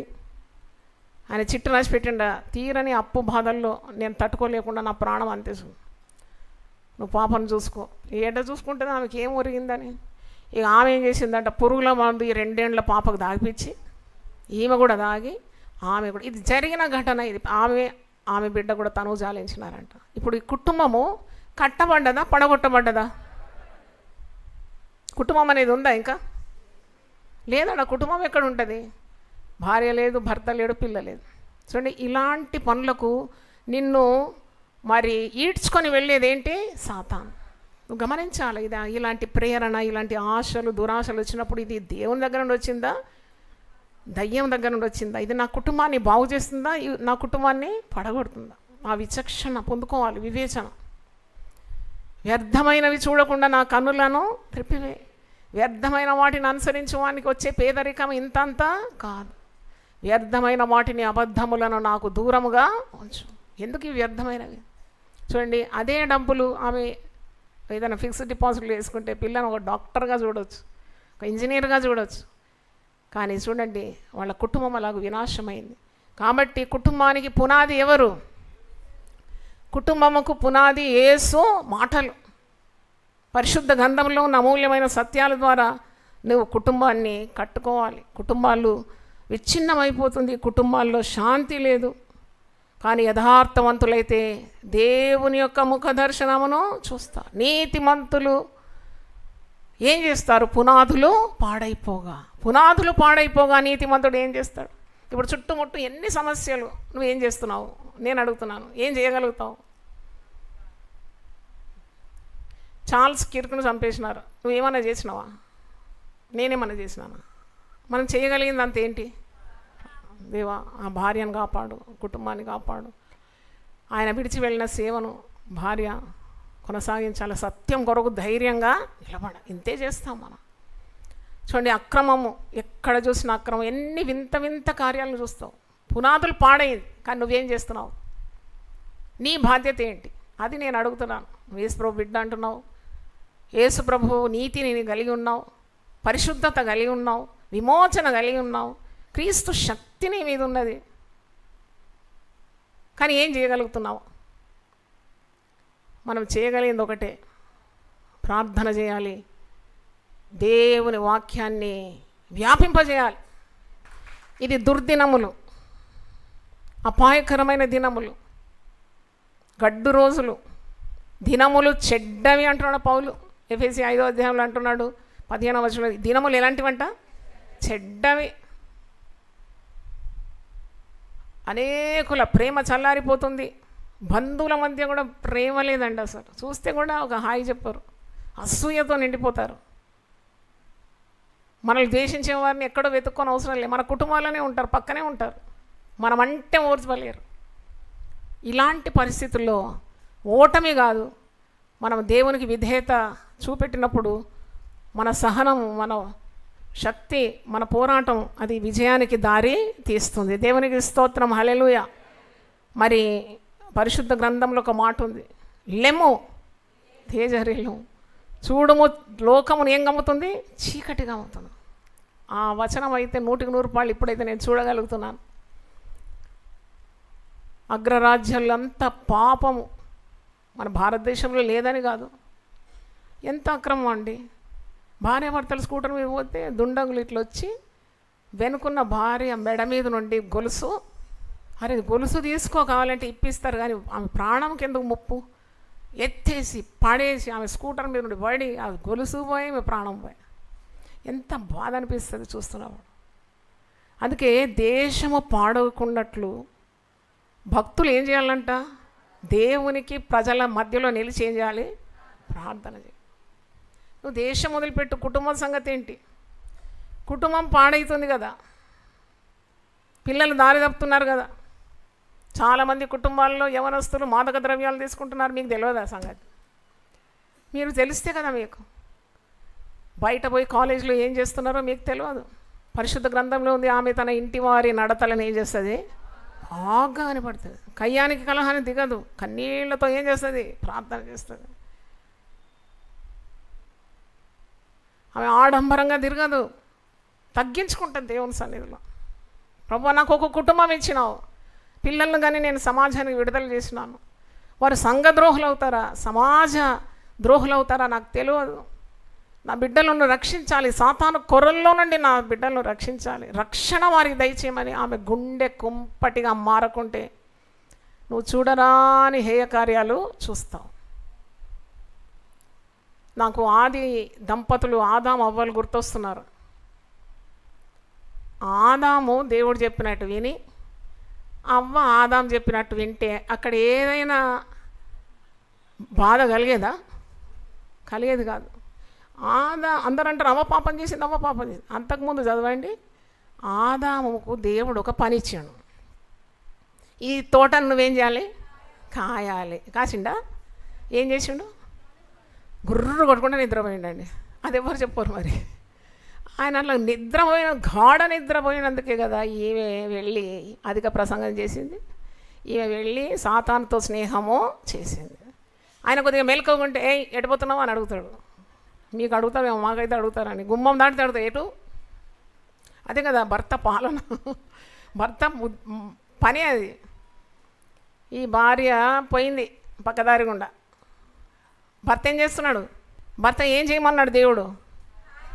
హాయమన్నాడు. అన్నీ చూడు, మంచిగా చూడు. మనం ఇల్లు వదిలేసి వచ్చినప్పుడు పని వాళ్ళకి చెప్తాం, ఏ అంతా చూసుకో, అంతా నొక్ అండ్ కార్నర్ అంతా చూసుకోవాలా, తలుపులు మూసుకోవాలా, కిటికీ ముయ్యాలా, మెయిన్ డోర్ తెరిచి పెట్టొద్దు, లైట్లు ఆఫ్ చేయాలా, ఫ్యాన్లు ఆఫ్ చేయాలా, గీజర్ బంద్ ఉండాలా, గ్యాస్ బంద్ ఉండాలి. ఇవన్నీ నేను రోజు పాడే పాట. కానీ ఆయన ఖాయమంటే ఏం చేసాడు? ఇప్పుడు ఈమె పోయింది పక్కదారిలో, సరసాలకు ఎగబడ్డది. ఇప్పుడు స్త్రీల చేతి, అందరి చేతిలో ఒకటి ఉన్నది. ఏంటది? పరిశుద్ధ గ్రంథం అనకండి, ఆ రోజులు పోయినాయి. అదే తెలుసు మీకు. ఏం అవసరమమ్మా నీకు సెల్ ఫోను? అంతగానో మాట్లాడి కాపురం కూల్చుకుంటావా? ఇప్పుడు ఏం పోయి సాతాను స్వరం విన్నది. అదే సమయంలో భర్త అక్కడ వండుకొని మోకరించి దేవునితో మాట్లాడితే ఎంత ఐశ్వర్యం, ఎంత ఘనత, ఎంత కలిమి, ఎంత దైవ దీవెనలు ఉండేది. మీరు ఒప్పుకుంటే చప్పట్లు కొట్టండి దేవుని. పక్కదారి పోయింది, మంచి ఇంపుడు మాటలు విన్నది. సాతానుడు అన్నాడేమో, యూ లుక్ సో బ్యూటిఫుల్ అన్నాడేమో. ఇవి ఇంత తొబ్బిపోయింది. అయ్యో యూఆర్ వెరీ చార్మింగ్ అన్నాడేమో. బా నీ స్వరం ఎంత బాగుంది.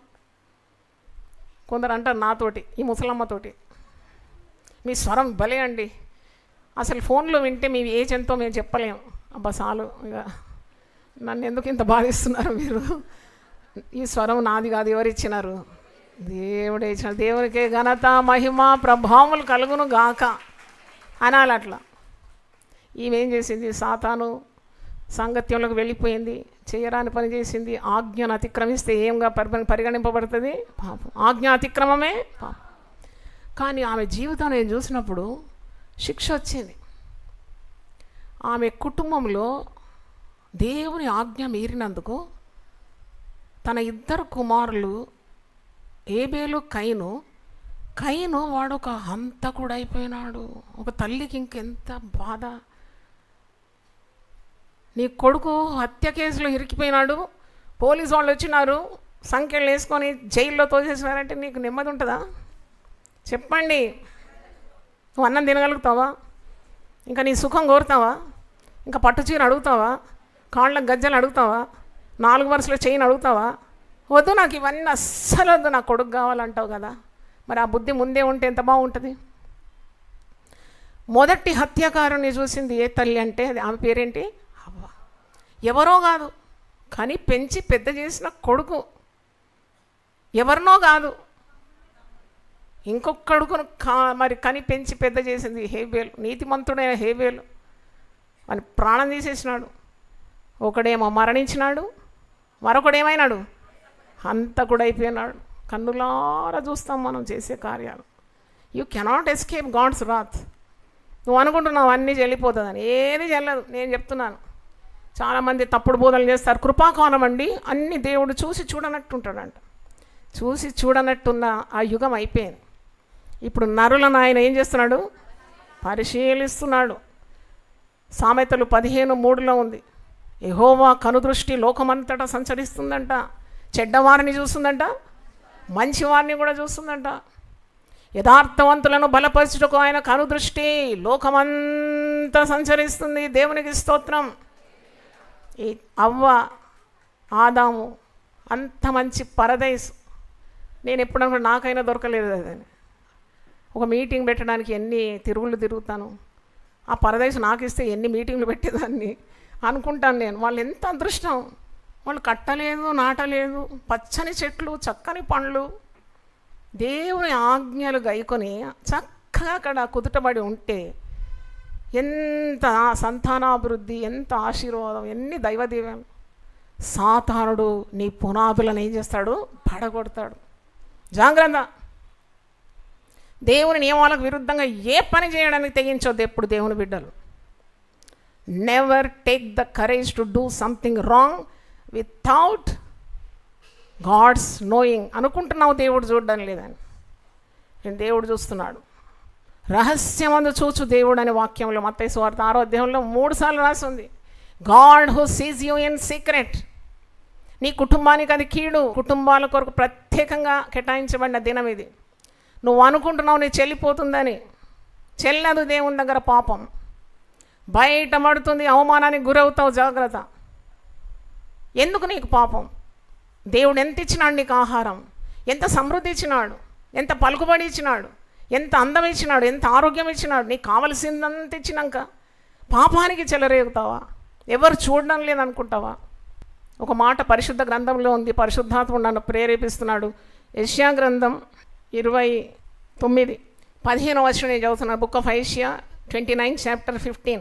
తమ ఆలోచనలు యెహోవాకు కనబడకుండా లోపల మాటిని మరుగు చేయ చూచు వారికి శ్రమ. మమ్మును ఎవరు చూచెదరు, మా పని ఎవరికి తెలియను అనుకొని చీకటిలో తమ క్రియలు జరిగించు వారికి శ్రమ.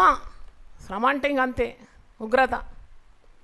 మమ్మల్ని ఎవరు చూస్తున్నారు, మేము ఏం చేసినా చెల్లిపోతుంది. అహంకరించొద్దట్ల దురహంకారం అది. నేను దేవుడు చూస్తున్నాడు, జాగ్రత్త. పట్టుకుంటాడు, నిన్ను వదిలిపెట్టాడు. అందుకే సమయం ఉండగానే నీవు మారు మనసు పొందాలి. వాక్యం నీ చెవిలో పడుతున్నప్పుడే పాపిని ప్రభు నన్ను కరుణించని ప్రార్థించాను. తండ్రుల దోషం 4 తరాల వరకు వస్తుంది, తప్పకుండా వస్తుంది, నేను నమ్ముతున్నాను.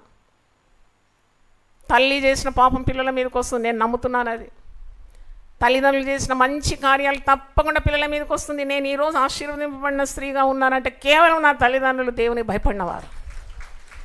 నా అంతటా నేను ఏ గొప్పదనం చెప్పలేను. నేను కూడా యవన ప్రాయంలో తల్లిదండ్రులను బాధ పెట్టినాను, అయినా దేవుడు నన్ను చెయ్యి విడవలేదు. ఎందుకంటే క్రీస్తనే పునాది మీద వారు కట్టుకున్నారు ఇల్లు. గాలి వచ్చింది, వరద వచ్చింది, వాన వచ్చింది, సునామీ వచ్చింది, ఆ ఇల్లు పడలేదు. దేవునికి స్తోత్రం, హల్లెలూయా.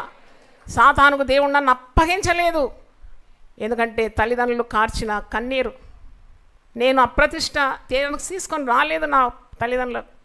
నన్ను గొప్ప సేవకురాలుగా ఈరోజు వాడుతున్నాడంటే కేవలం దేవుని మహిమ. దేవుని మీద తల్లిదండ్రులు ఆధారపడినారు. ఏమవుతుందో ఈ బిడ్డ అర్థం కాక నిద్రలేని రాత్రులు వారు గడిపినారు. ఆమె దేవుడే లేడంటుంది. ఈ బిడ్డ ఎలాగో రక్షణ మార్గంలో రేవాలి. అవునా, తల్లి ఉపవసించి కన్నీళ్ళు గార్చి నాకు ప్రార్థన చేసేది, పోరాడేది, సాతానుతో పోరాడేది. మా నాన్నగారు ప్రార్థన చేసేది, మాకు కనబడకపోయింది. 3 గంటల రాత్రి ఒక రోజు లేచి నేను ఇట్లా చూస్తున్నాను రూమ్లో, ఏం చేస్తున్నాడు నాన్న అని. పటపట పటపట కన్నీళ్ళు గారుతూ ఉంది, కన్నీళ్ళు గారుతూ ఉంది. నాకు బాధ అనిపించింది. నాకు ఎందుకు మా నాన్నగారు ఎప్పుడు భయంకర గంభీరంగా బయట కనబడతాడు, ఇదేంటి రాత్రి 3 గంటలకు ఏడుస్తున్నాడు ఎందుకో. అప్పుడు నాకు అర్థమైంది, ఆయన రోదన, ఆయన కన్నీళ్ళు ఎవరి కొరకు? నా కొరకే. హల్లెలూయా. కన్నీళ్లతో విత్తువాడు సంతోషంతో పంటకొస్తాడు. పిడికెడు విత్తనాలు పట్టుకొని ఏడ్చుచుపోవాడు సంతోషంతో పనలు మోసుకొని వస్తాడు. హల్లెలూయా. రక్షణ లేని పిల్లలు ఉంటే ప్రార్థన చేయండి. దేవుని దూరంగా ఉన్న బిడ్డలు ఉంటే ప్రార్థన చేయండి. తల్లి తండ్రి కలిసి ప్రార్థించాలి, కానీ అందరికీ ఆ భాగ్యం ఉండదు. ఎంతమంది స్త్రీలు బాధతో ఉన్నారు. భర్త మంచివాడు కాదని బయట చెప్పలేరు, దిగమింగలేరు, తీపి ఎక్కువ ఉమ్మలేరు, చేదు ఎక్కువ మింగలేరు.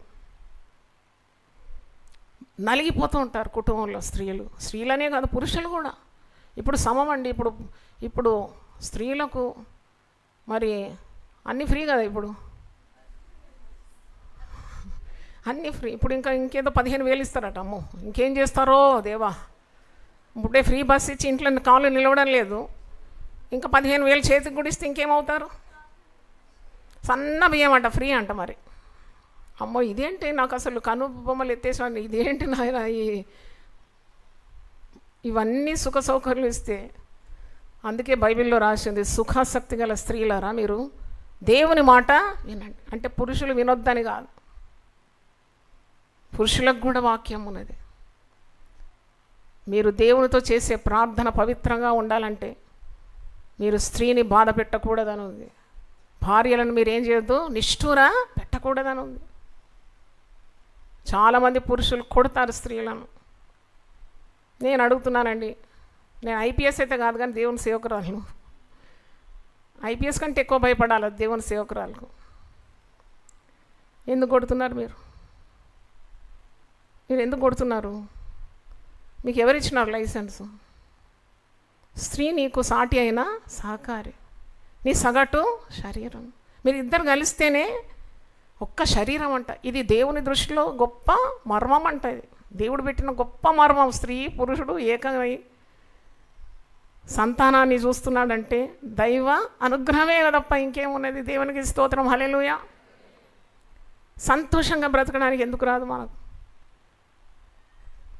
రోమా 8:32లో ఒక మాట ఉంది, తన సొంత కుమారుడు యేసు ప్రభువును మనకి ఇవ్వడానికి వెనక తీయలేదు కదా తండ్రి అయిన దేవుడు. కుమారునితో పాటు మనకెందుకు సమస్తము అనుగ్రహించాడు? ఎందుకు దేవుని మార్గంలో రావాలి? కుటుంబాల్లో సమస్య అంటే ఇంతంత కాదండి, చాలా బాధ. ఇప్పుడు పాపం పెరిగిపోతుంది కాబట్టి చాలా రకరకాల పాపాలు, రకరకాలు. మేము చిన్నప్పుడు వినలేదు ఈ పాపాలు అంటే. లైంగిక పరంగా స్వలింగ సంపర్కం అని పిల్లలు దారి తప్పిపోతున్నారు. అమెరికా దేశంలో ఆ పాపాలు కావాలనే పోరాటం చేస్తున్నారు. అటువంటి పాపాలు ఉండాలని అంటున్నారు. పిల్లలను మనము అదుపులో పెంచొద్దంటున్నారు. పిల్లలను కొట్టొద్దు, కొడితే జైలు, తిడితే జైలు. బాలుడు నడవలసిన త్రోవను వానికి నేర్పం, వాడు పెద్దవాడైనప్పుడు దానిలో నుండి తొలగిపోడు. ఇప్పుడు పెళ్ళిళ్ళు కాదండి, పెళ్ళిళ్ళు ఇప్పుడు అవుట్డేట్ అయిపోయింది. ఇప్పుడు ఏంటంటే ఆధునిక మరి కార్యం ఏంటి యవనస్తులు అంటే లివ్ ఇన్ రిలేషన్షిప్ అంట. ఈ పిల్లలు ఎటు పయనం అవుతున్నారు? లివ్ ఇన్ రిలేషన్షిప్ అంటే తెలుసా? పెళ్ళి కాకముందే ఆడపిల్ల మగపిల్ల కలిసి రూములు అవైలబుల్ అండి. ఇప్పుడు రెంట్కి ఇస్తున్నారు. చదవడానికి పిల్లలు పంపితే వారు ఓయో అంట ఏదోనంట దాంట్లో ఫ్రీగా అంటే డబ్బులు ఇచ్చి రెంట్కి తీసుకొని పాప కార్యాలు జరిగిస్తున్నారు. యునైటెడ్ పీపుల్ ఫెలోషిప్ 40 మంది వాలంటీర్స్ ఉన్నారు. ఒకరోజు వాలంటీర్స్ మీటింగ్ పెట్టి, మీరేంటి మీ వయసుకు వస్తున్నారు, మీకు వివాహాలు వద్దా అంటే అమ్మో అని చెవులు మూసుకుంటున్నారు. ఏమైందంటే మాకు పెళ్ళి అంటే భయమమ్మ అంటున్నారు. ఏ పిల్ల ఎలాగుంటుందో మాకు తెలియదు, మాకు భయం అవుతుందని అంటున్నారు. చూడండి, కాలము అంత భయంకరమైన త్రోవలోకి వెళ్ళిపోతుంది. అక్రమ సంబంధాలు పెరిగిపోతుంది. సుప్రీంకోర్టు కూడా అనుమతి ఇచ్చిందని విర్రవీగుతున్నారు పురుషులు. కానీ వాళ్ళకి తెలియదా కుటుంబాలు పాడైపోతుందని? వ్యభిచారం ఉన్న ఏ కుటుంబంలో ఉన్న సమాధానం ఉంటుందా? చెప్పండి. నీ భర్త పాపంలో ఉంటే నీకు నెమ్మది ఉంటుందా? నీ భార్య పరపురుషునితో సాంగత్యం చేస్తే నీకు నెమ్మది ఉంటుందా? రాత్రులు దుప్పటి కప్పుకొని సెల్లులో ఎవరి పురుషునితో మాట్లాడితే నీకు నెమ్మది ఉంటుందా? పునాదులు పాడైపోగా నీతిమంతుడు ఏం చేస్తాడు? ఏం చెయ్యాలి? దేవుని ఆనుకోవాలి, దేవునితో బంధం కలుపుకోవాలి, ప్రార్థన చేయాలి, వాక్యానికి మరి నీవు ప్రాధాన్యత ఇవ్వాలి, మందిరానికి రావాలి. నువ్వు చక్కని బాటలో ఉండి నువ్వు మాదిరికరంగా ఉంటే తప్పకుండా నీ భార్యను మారుస్తాడు దేవుడు, నీ భర్తను మారుస్తాడు దేవుడు. ఆయన మార్పు లేని దేవుడు. కానీ నీవు మారాలి అని కోరేవాడిని మార్చగలడు. హల్లెలూయా. తర్వాత ఇంకా అపాయకరమైన దినాలు. ఎక్కడ కూడా న్యాయము నీతి కనబడడం లేదు. కుటుంబం అనేది దేవుడు పెట్టిన వ్యవస్థ. దేవుడు ఆదాము హవ్వలను జతపరిచినట్టే మరి వివాహం ద్వారా పరిశుద్ధ వివాహం అని పేరు. అది ఇంకో పెద్ద మర్మం. నేను ఏ మార్గంలో చూడలేదు ఈ పేరు. క్రైస్తవ మార్గంలోనే చూసిన. మీరు చూసారు ఎక్కడన్నా? క్రైస్తవ మార్గంలో వివాహానికి ఏం పేరు? హోలీ మ్యాట్రిమనీ. ఆ జతపరిచేవారు మరి పరిశుద్ధంగా ఉన్నారో తెలియదు, ఆ కార్యం నెరవేర్చేవారు పరిశుద్ధంగా ఉన్నారో తెలియదు, ఆ వచ్చే జనాలు పరిశుద్ధులో తెలియదు. అని ఒకటి మాత్రం నిశ్చయం, దేవుడు పరిశుద్ధుడు. హల్లెలూయా. ఆ దేవుని సమక్షంలో నీవు ప్రమాణాలు తీసుకుంటున్నావు. మరణము మనల్ని వేరు చేసేంత వరకు అని ఒప్పుకుంటున్నావు. పెళ్లిపీటల మీద, పరిశుద్ధాలయంలో, దేవుని సమక్షంలో, భక్తుల సమక్షంలో. కానీ అది నిలుపుకోవాలి కదా. అది ఎప్పుడు నీకు గుర్తు రావాలి. మాట ఇచ్చిన దేవా, నా ఊపిరిన్నంత వరకు నేను సహిస్తాను. సహనము సకల సుగుణాలకు తల్లి అంట. Mother. Patience is the mother of all virtues. కుటుంబం కట్టుకోవాలంటే పునాదులు పాడైపోతుంటే చూసుకొని కూర్చోవడం కాదు, యాక్ట్. నువ్వు చేయవలసిన పని చేయాలి. తెలివి అడగాలి, జ్ఞానం అడగాలి. నా కుటుంబం కూలిపోతుంది, పునాదులు పాడైపోతుంది, నేనేం చేయాలి? నేను నీతిమంతురాలుగా ఏం చేయాలి? నేను దేవుని బిడ్డగా ఏం చేయాలి? నేను రక్షణ పొందిన స్త్రీగా నేనేం చేయాలి? పురుషునిగా నేనేం చేయాలి? ఒక తల్లిగా, తండ్రిగా, కుటుంబ నాయకునిగా, నాయకురాలుగా నా యొక్క కర్తవ్యం ఏంటి అని అడిగినావా ఎప్పుడన్నా దేవుణ్ణి? నలుగురికి చెప్పుకుంటే నీ బాధ వ్యధ తీరుతుందా? నేను ఎగతాళి చేసేవారు ఎక్కువ ఉంటారు. నువ్వు పోయి అన్ని హృదయం కుమ్మరించుకొని బంధువులకు చెప్పు నీ కార్యాలన్నీ, నీ ఇంటి పరిస్థితి. నువ్వు అటు తిరగగానే అంటారు, నువ్వు ఇల్లు చేరకముందే అంటారు తీర్పు. ఈమె సరిగ్గుంటే అంతా సరిగ్గుండేదే, వీడు సరిగ్గుంటే అంతా. అవునా కాదా? ఎందుకంటే షాక్ తిన్నారు కదా మీరు? తినాలి షాకు. చూడండి, ఏమి లాభం లేదండి.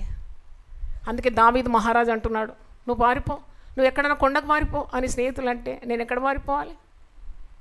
నరులను పరిశీలించే దేవుడు ఉన్నాడు. నా దేవుడు సింహాసనాసీనుడై ఉన్నాడు. నీతి న్యాయములు నా పట్ల జరిగిస్తాడు.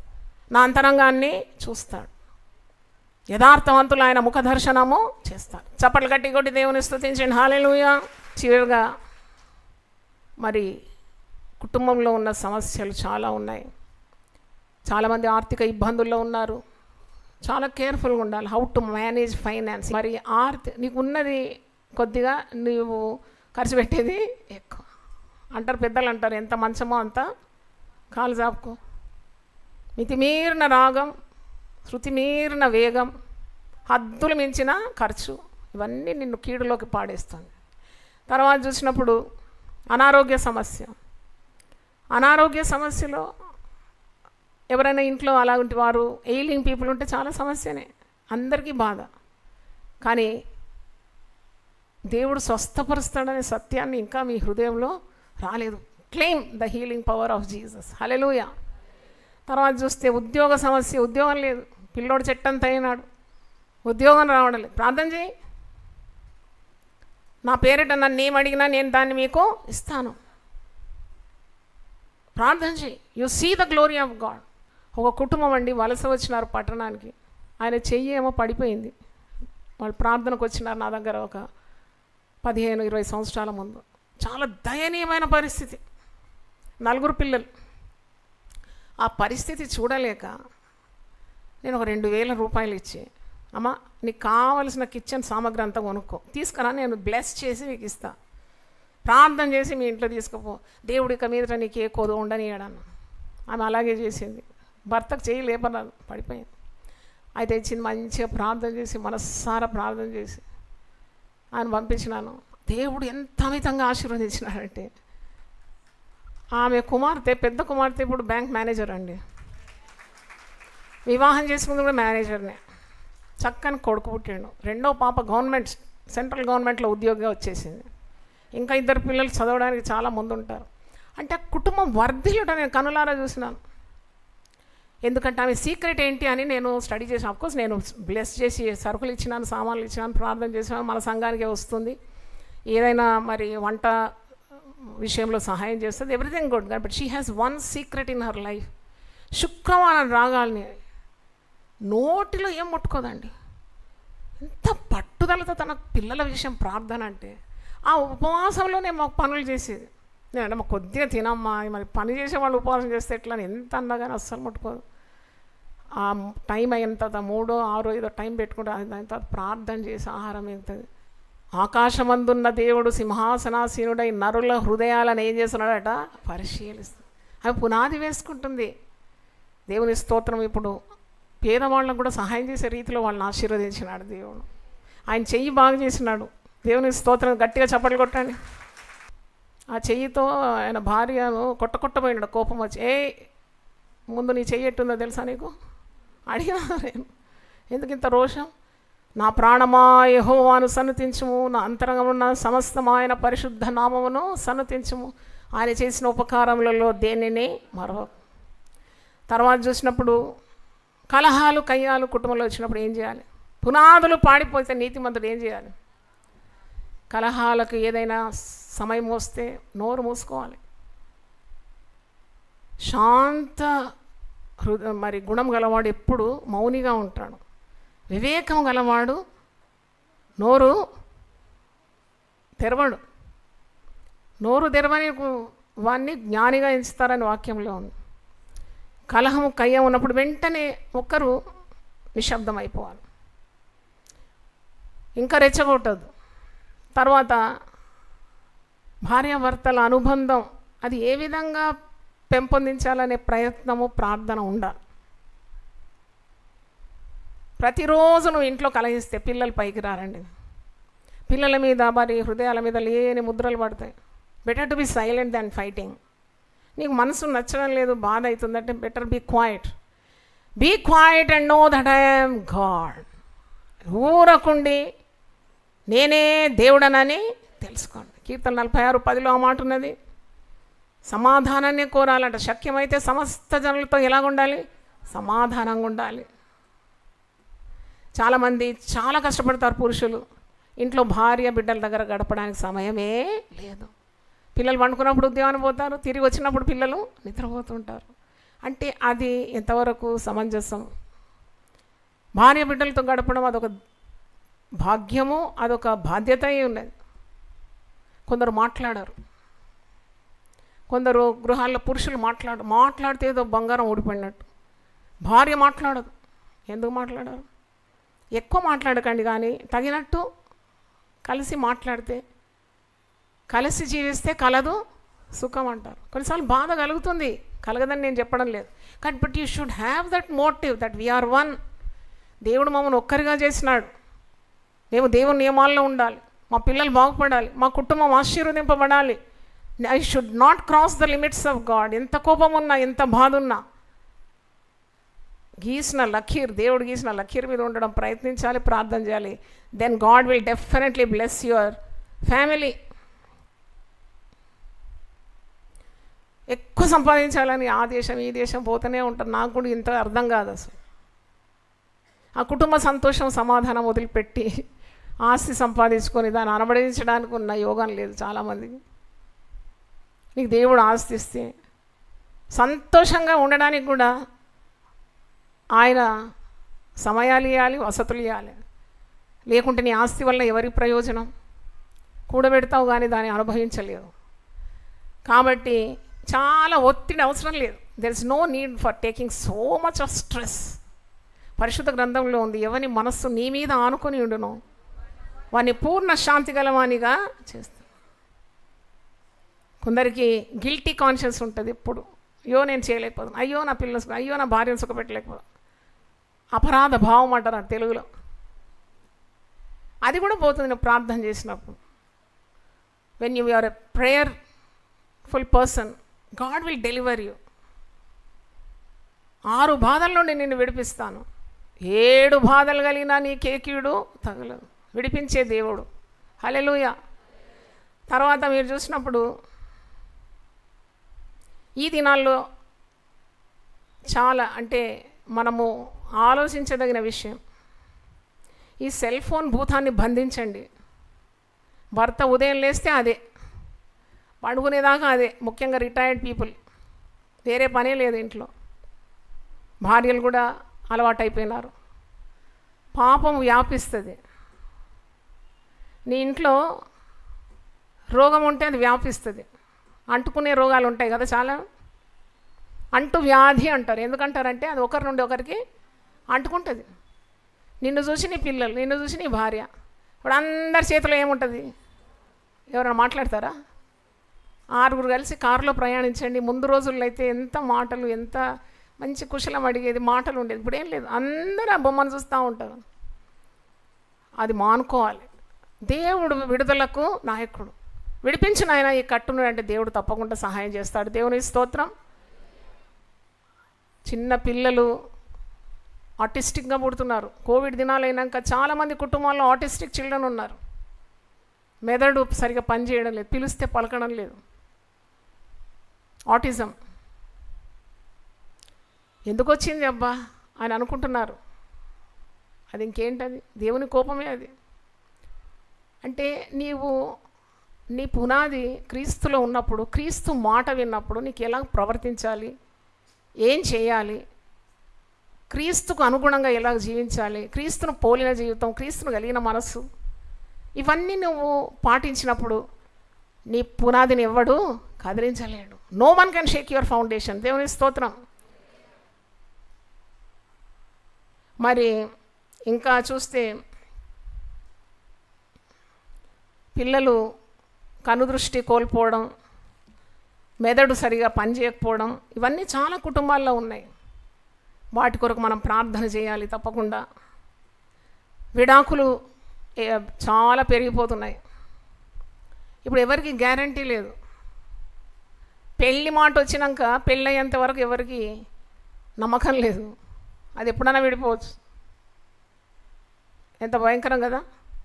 ఎంత ప్రార్థన కావాలో మన పిల్లల కొరకు. మనం యేసుప్రభు ఊరికే అన్నాడా, యెరూషలేము కుమార్తెలారా నా నిమిత్తము ఏడవకుడు, మీ నిమిత్తం మీ బిడ్డల నిమిత్తము ఏడవమన్నాడు. You have to cry for your children. అంటే ప్రార్థన చేస్తూనే ఉండాలి మనం, పిల్లలకు అన్నాం కాబట్టి వారి భవిష్యత్తుల కొరకు మనం ఎప్పుడు రోధిస్తూనే ఉండాలి. దేవుడు కీడు కొట్టివేసే దేవుడు, క్రమపరిచే దేవుడు. ఇంకా చెప్పుకుంటూ పోతే చాలా కార్యాలు ఉంది. చాలామంది పురుషులు త్రాగుడుకు బానిసైపోయినారు. పేకాట, గుర్రెప్పందం, స్త్రీ వ్యామోహం.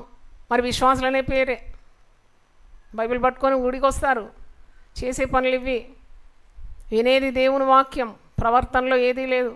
అలాంటి కుటుంబంలో ఉన్న వేషధారణ సహించే స్త్రీలకు ఎంత బాధ. ఒక స్త్రీ నాతో అంటుంది, అమ్మా ఏం చెప్పానమ్మా నా బాధ అని. నువ్వు బాగానే ఉన్నావు కదా, మంచిగా ఇస్త్రీ చీర కట్టుకొని చక్కగా ఉన్నావు కదా అని అడిగితే, లేదమ్మా చీరకే ఇస్త్రీ కానీ నా గుండె అంతా ముడతలే అన్నది.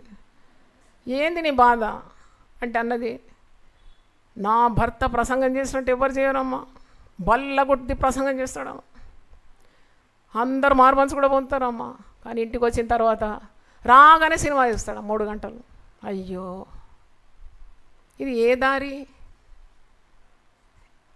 ఏ దారి పోతున్నాడు ఈయన వేషధారి. ఆ దారి ఏ దారి, బయట ఒకటి లోనొకటి. చూడండి మాదిరి లేదు. పిల్లలు ఏం నేర్చుకుంటారు ఆయన చూసి, ఆ భార్య ఎంత భక్తిపరురాలు అవుతుంది ఈయన చూసి. చూడండి మాదిరి లేని జీవితాలు. సేవ ఒక వ్యాపారమా? నీకు దేవుడు ఇచ్చిన ఉద్యోగమా సేవ అంటే?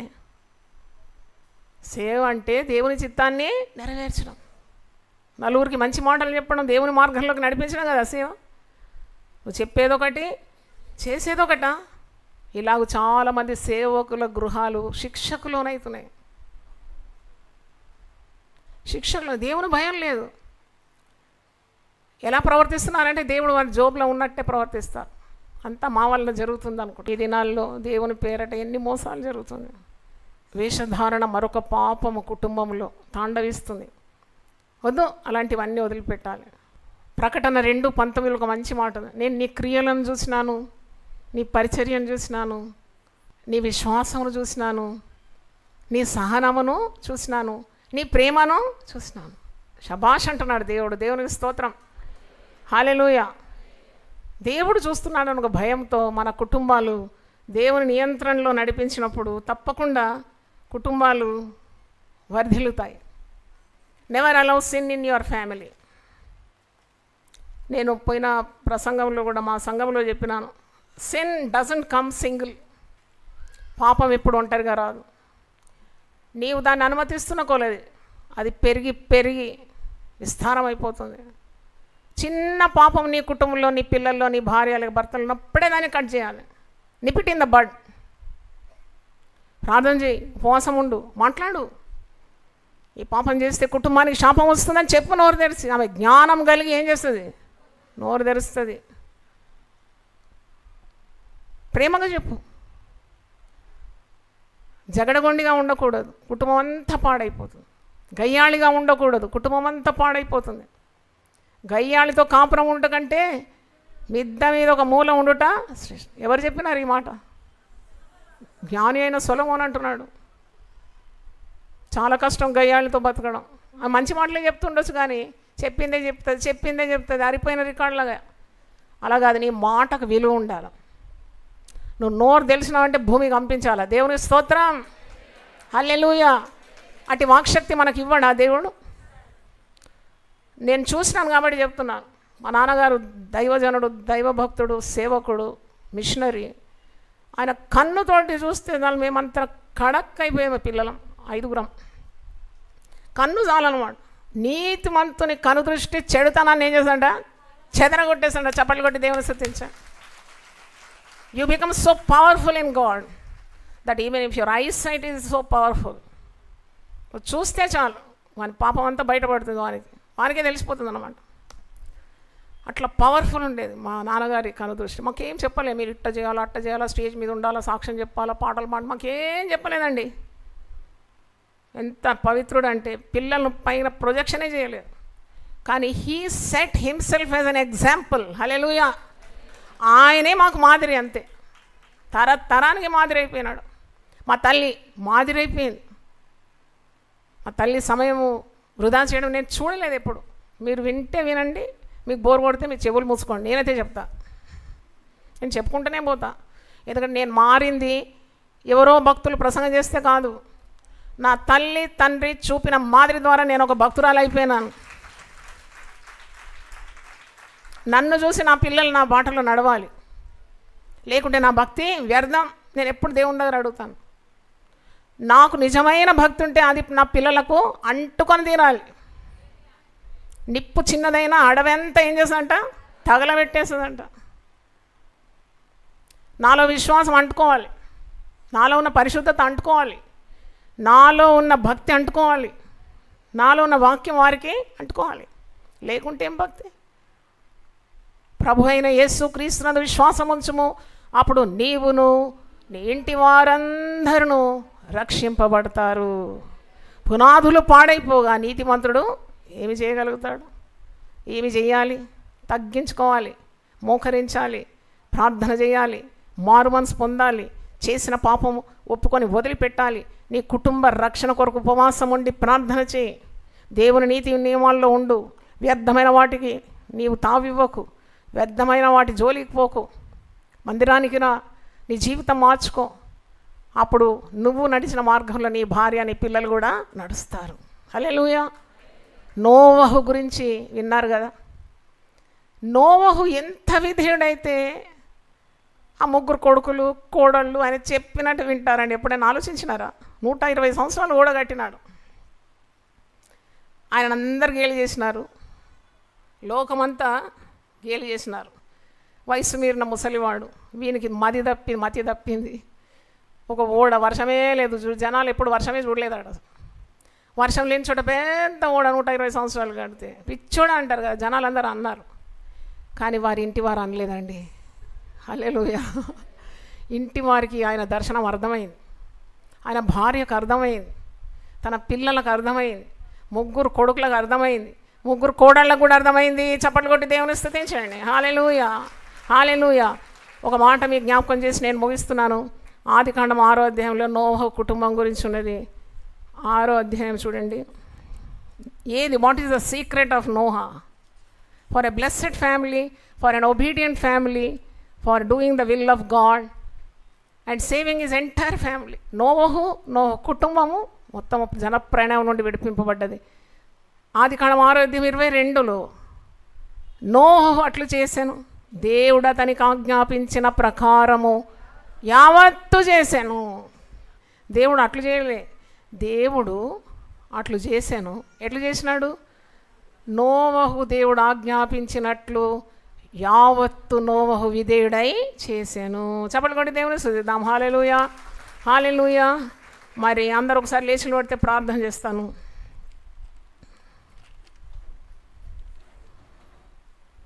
ప్రార్థనలో ఉండండి 2 నిమిషాలు ప్రార్థన చేయండి. ప్రభువా, మా కుటుంబాన్ని నీ సన్నిధిలో పెడుతున్నాను. ఆనాడు కనానులో నీళ్లను ద్రాక్షారసంగా మార్చడానికి ఎవరి తరం కాలేదు. కనానులో నువ్వు ఉన్నావు, నీ సన్నిధి ఉంది, ద్రాక్షారసం అయిపోయింది.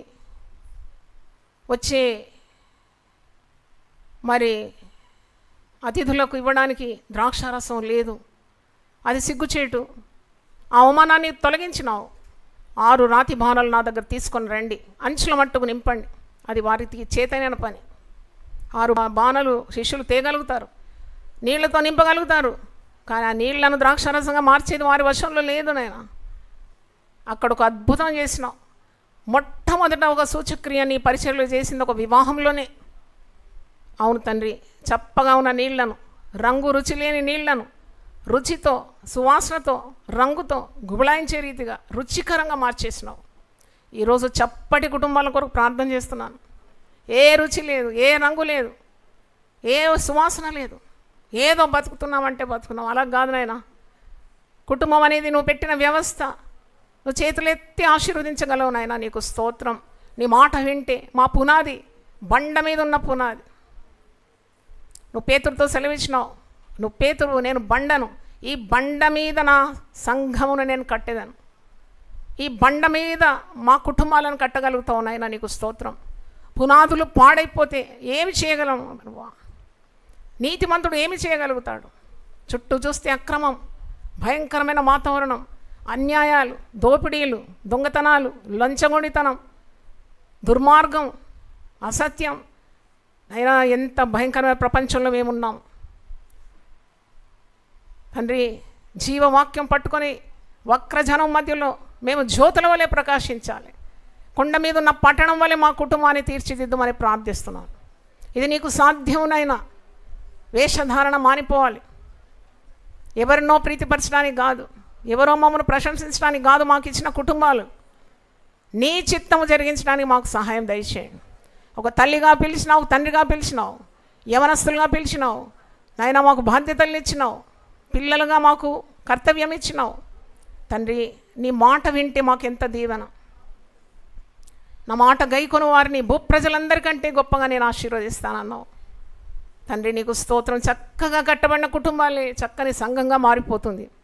చక్కని సంఘాలే వధువు సంఘంగా మారిపోతుంది కదా ప్రభువా. కుటుంబాల మీద శ్రద్ధ అందరికీ దయచేయమని ప్రార్థిస్తున్నాను. ఈ ఫ్యామిలీ రిట్రీట్లో నువ్వు అనేకులతో మాట్లాడినందుకు వందనాలు ప్రభువా. చక్కని పునాది గల కుటుంబంగా మార్చండి. క్రీస్తు అనే బండ మీద వారు కట్టుకోవాలి వారి కుటుంబాన్ని. క్రీస్తు మాటల మీద కట్టుకోవాలి, క్రీస్తు మనస్సు మీద కట్టుకోవాలి ప్రభువా. నువ్వు చూపిన దారిలో వెళ్ళడానికి సహాయం దయచేయండి. నేనే మార్గం, నేనే సత్యం, నేనే జీవం అన్నావు. నీవు తప్ప మార్గం ఒకటి లేదు నాయన. కాబట్టి నీ మాటకు విధేయులై మా కుటుంబాలు కొండ మీద ఉన్న పట్టణాల వల్ల యెహోషువ భక్తుడు సెలవిచ్చినట్లు నేను నా ఇంటి వారు మేము యెహోవాను సేవించదాం. ఆ వాగ్దానం మేమందరం స్వతంత్రించుకోవడానికి సహాయం దయచేయండి. సాతాను స్వరం కాదు నైనా, ప్రతిరోజు నీ స్వరం వినడానికి సహాయం దయచేయండి. నా గొర్రెలు నా స్వరం వినను, అవి నన్ను వెంబడించును అని సెలవిచ్చినావు నాయన. ప్రభా, భయభక్తుల్లో మా కుటుంబాన్ని నడిపించడానికి మాకు సహాయం దయచేయండి. యెహోవా యందు భయభక్తులు గలవాడు ఇలాగ ఆశీర్వదింపబడును. తన చేతుల కష్టార్జితాన్ని నేను ఆశీర్వదిస్తానన్నావు. ఆ లోగిట తన భార్య ఫలించు ద్రాక్షవల్లి వలె ఉంటుందన్నావు. బల్ల చుట్టూ పిల్లలు ఒలివ మొక్కల వలె ఉంటారన్నావు నాయన. పిల్లలు చూసి ఆయుస్సు ఆరోగ్యం ఇస్తానన్నావు. ఇశ్రాయేలు మీద సమాధానం ఉండును గాక అన్నావు. సమాధానం ప్రతి గృహంలో దయచేయండి. దైవ ప్రసన్నత దయచేయండి. దేవుని వెతకడానికి ఉన్న జ్ఞానము దయచేయండి. చీకటి రోజులనైనా సాతానుడు ఎవరిని అపహరించడాన్ని, ఏర్పరచబడిన వారిని సైతం పడగొట్టడానికి చూస్తున్న ఈ దినాల్లో నీ మాట విని వణకడానికి సహాయం దయచేయండి. ప్రతి కుటుంబాన్ని ఆశీర్వదించండి. వారి పరిస్థితులను మార్చండి, స్థితిగతులను మార్చండి. ప్రార్థన సంగతులను మారుస్తుందన్నావు ప్రభువా. ప్రార్థన నీ సన్నిధికి వెళ్ళినప్పుడు ఆశీర్వాదాలు నీ సింహాసనం నుండి వారి మీదకి వస్తుంది కనుక నీకు స్తోత్రం. శ్రేష్టమైన ప్రతి ఆశీర్వాదము, సంపూర్ణమైన ప్రతి వరము జ్యోతిర్మయుడైన తండ్రి యొద్ద నుండి మాకు రావాలి నాయన. మమ్మల్ని దీవించి పంపుమని, ఈ స్థలాన్ని దీవించండి. ఇలాగ అనేక రిట్రీట్లు ఈ స్థలంలో జరుగునుగాక. ఈ స్థలము మరి తండ్రి పూర్తిగా వినియోగింపబడాలని నేను కోరుతున్నాను. ఎంతోమంది నశించిపోతున్నారు. నశించిన దాన్ని వెతికి రక్షించడానికి మనుష్య కుమారునిగా ఈ లోకానికి వచ్చినావు తండ్రి. ఈ గొప్ప స్థలము పరిశుద్ధపరచబడుగాక, ఆశీర్వదింపబడుగాక, అనేక ఆత్మలు రక్షింపబడుగాక, అనేకులు వెలుగు తట్టు తిప్పబడిన ప్రతి కుటుంబం మీద నీ హస్తం ఉంచండి నాయన. వారి బంధకాల నుండి విడుదల దయచేయండి. వారి కట్లు తెంపండి నాయన. వారికి ఉన్న ఆర్థిక ఇబ్బందులు తొలగిపోవునుగాక, వారికి ఉన్న శరీర రుగ్మతలు తొలగిపోవునుగాక, దయ్యపు శక్తులు తొలగిపోవునుగాక, పిల్లలు మాట విందురుగాక, భార్య భర్తల మధ్యలో సమాధానం కలుగునుగాక నాయనా. వారికి మరి తండ్రి ఉద్యోగాలు దయచేయండి, పిల్లలకు మంచి సంబంధాలు దయచేయమని ప్రార్థిస్తున్నాను. ప్రతి విధమైన ఆశీర్వాదం దయచేయండి. కుటుంబంలో రక్షణ లేని వారికి రక్షణ దయచేయమని ప్రార్థిస్తున్నాను. సేవలో వాడబడాలని మీరు ఎన్నుకోండి నైనా ప్రతి కుటుంబం నుండి గొప్ప కార్యాలు నీ కొరకు జరగాలి. తమ దేవుని ఎరుగు వారు బలం కలిగి గొప్ప కార్యాలు చేస్తానన్నావు తండ్రి.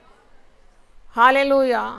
గొప్ప కార్యాలు ఈరోజు దేవుని వాక్యం వివిధ మాధ్యమాల గుండా విన్నవారిని అందరినీ కూడా అత్యధికంగా అభివృద్ధి పరచమని, సాతాను సైన్యం ఓడిపోనుగాక, సాతాను వాని కుయుక్తులని బంధింపబడుగాక, నీ వెలుగు చాటపండుగాక, ప్రతి హృదయం వెలుగుతో నింపుమని యేసు నామములో అడుగుతున్నాను తండ్రి. ఆమేన్, ఆమేన్.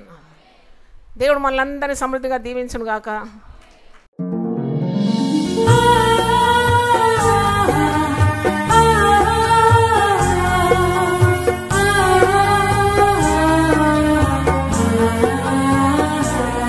నీ ధనము నీ ఘనము ప్రభు యేసుదే, నీ దశమా భాగము నీయ వెనుదీతువా.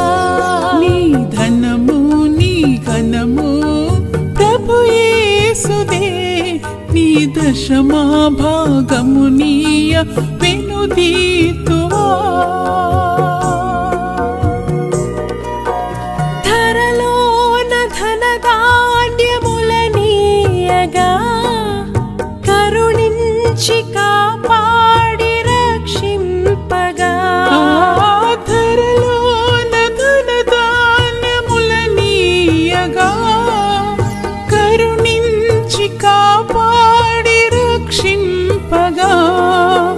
పరలోకనాదుండు నీకీయగా మరి యేసు కొరకీయ వెనుదీతువా.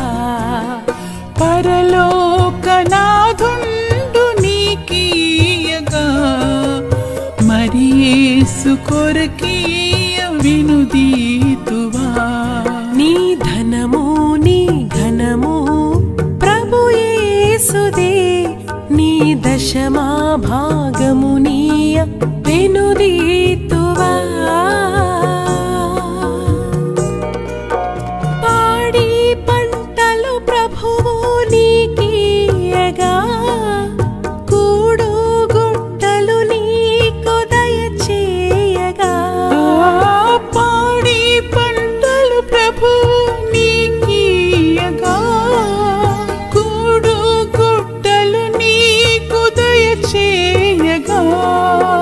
వీడంగ ప్రభు యేసు నామంబును గడువేల ప్రభుకీయను క్రైస్తవా.